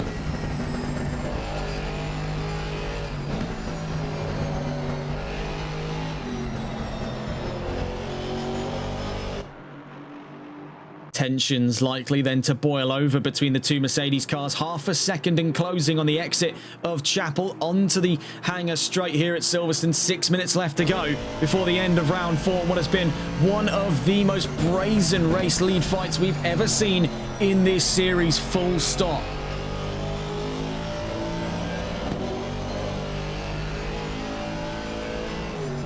And a fight we can barely stand to take our eyes off of, because this could change at a moment's notice. We'll try to have a little look around the field as we see here on the exit of Vale into Club. Things are about to swiftly boil over between these two once again, but how, by which are we likely to see things boil over this time? We're about to find out. Down through to Abbey, in towards Farm. Out of Abbey now, into Farm. Down here at 2 major overtaking spots. First at Village, you see there, looked for the inside, faked out on the number 12. Really getting in his head now. This is some fantastic scrapping for the race lead. Out through the loop. Trying to have the more aggressive of 2 exits, but can't find much ground there on Todd as we exit Aintree in towards the Wellington. Now, having a look back in on some of the other fights, the Jackal is closing on Brad Peacock. This is for 15th place overall, and as it would stand for Division 4th in this race. This represents the other closest fight on track at the moment. That's for 15th, and then, of course, the elephant in the room, the race leading fight as we exit here, Woodcote Corner. On to lap 25 here in Silverstone. Down through to Copse Corner. You saw there for a moment, the 960 just had a little peek over the shoulder of the number 12, thinking, well, can I maybe make the run down through the run of Copse Corner? I'll have a little glance in We do know now, courtesy of that move by Wishful Winnings earlier on in this race on his move up and ahead of David Tanguay, yes, it is absolutely possible. We see here out through Maggots, Beckett and Chapel, it's coming apart at the seams here for the number 12 because he skips over the curbs there. That upsets the car's balance. Now as we exit Chapel, he's lost a lot of the momentum that he would have otherwise needed to keep Josh Kruijsvoort at bay. Down through to Stowe, holds centre mass there, moves on in the inside line. Number 12 doing his best to just deny as much of that usable space for overtaking as possible over the 960, so much so that you can see again holding the inside line down through into Vale, back on the racing line for Club Corner. I think we're still far from over here in this fight, despite the fact that we're about to cross over likely from now into the final lap coming up. Down through Abbey.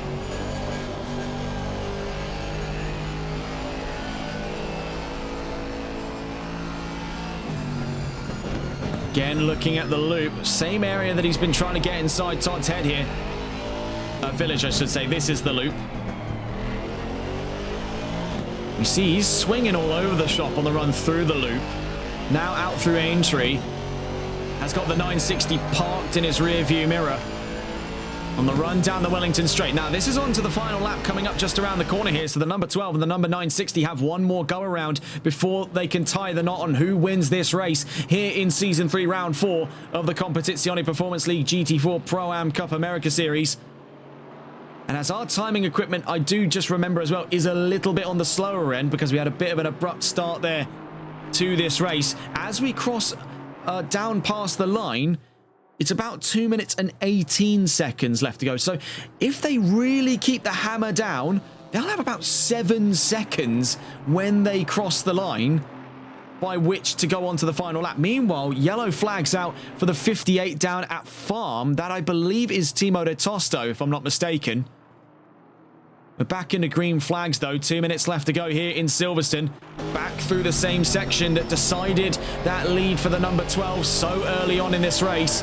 Now could very well be the position that he finds will undo it all.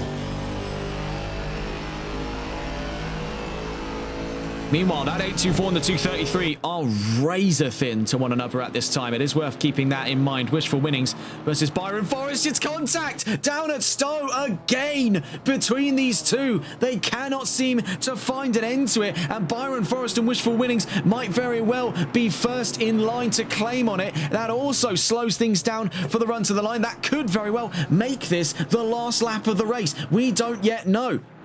Looking to catch on board if we can here with that number 12. George Todd does look to have a little bit of damage on board the 12. With about a minute left to go here in Silverstone. This could be the last lap after their shenanigans down at Stowe. We see in the background there Wishful Winnings sizing his chances on Byron Forrest. Getting a glance in here with these two. Forrest holds the inside down at Village. The 233 gives him a little tap there on the rear bumper as he now sizes the inside at the loop. He goes for it. It's a very thin gap, but he does hold onto it, onto the rear quarter. Meanwhile, I saw dust there kicked up in our eyes from the point of view of this fight on the second row. Up in front, you can still see things are about to boil over between Kruijsvoort and Todd. So you see here, Wishful Winnings. Oh, that was a bit of a slap on the 824's hind. Down through to Brooklands. We see here through Luffield. Number 12 still holding ground off the 960, and I believe as it would stand as they run down to the line here. 10 seconds left to go here in Silverstone. So this, as we cross to the line, will come on to be the final flying lap. As we cross the line now. Looking in behind then, 2 fights still set to be wrapped up. First and third. So there is also as well 15th further down the line, Jackal v Peacock, but these are the two occupying the current screen space. Byron Forrest holding his ground for dear life here.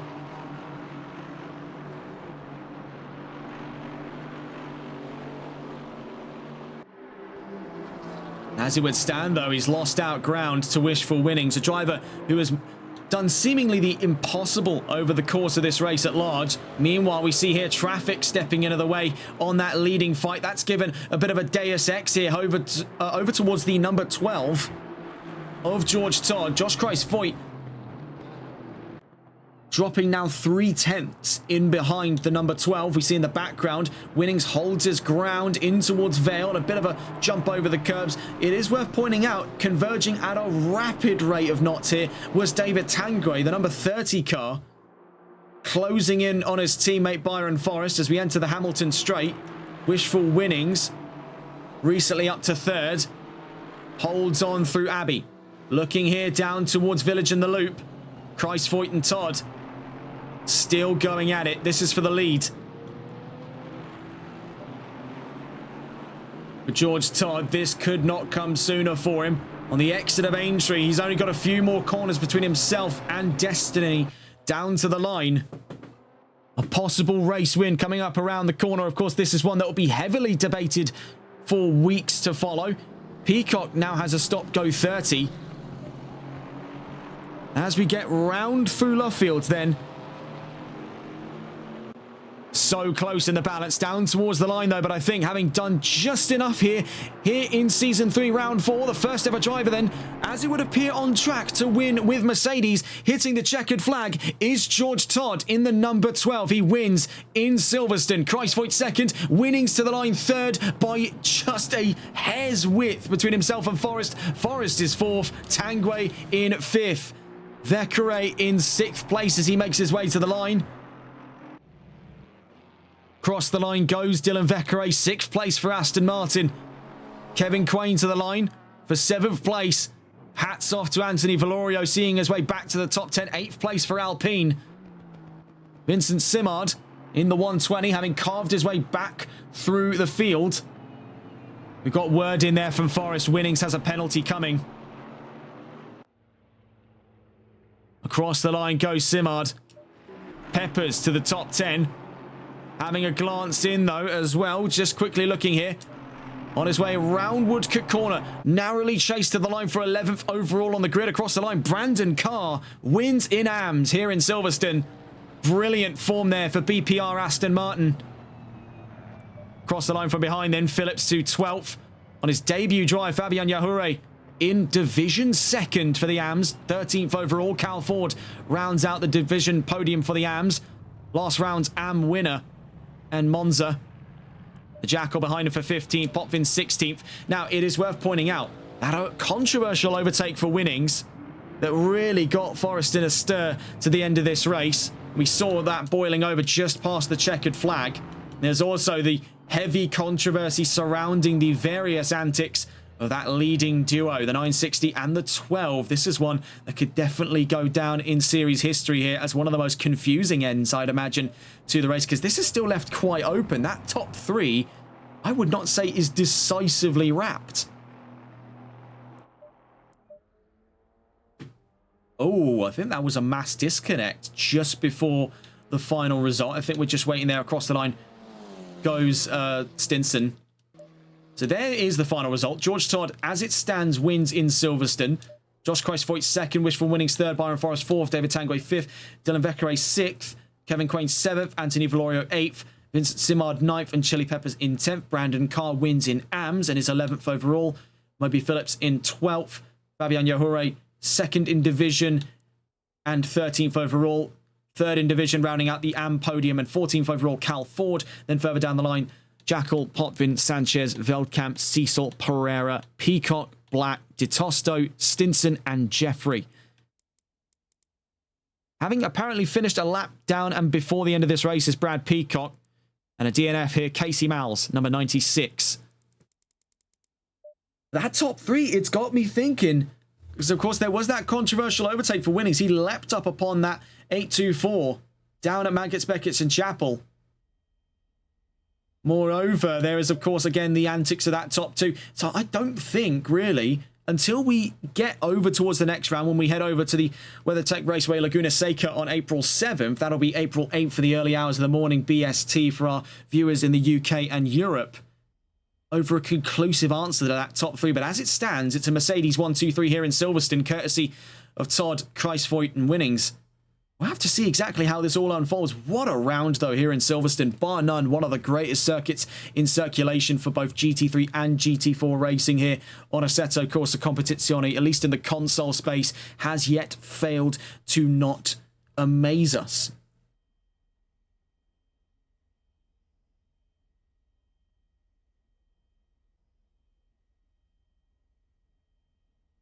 So, very, very curious stuff then.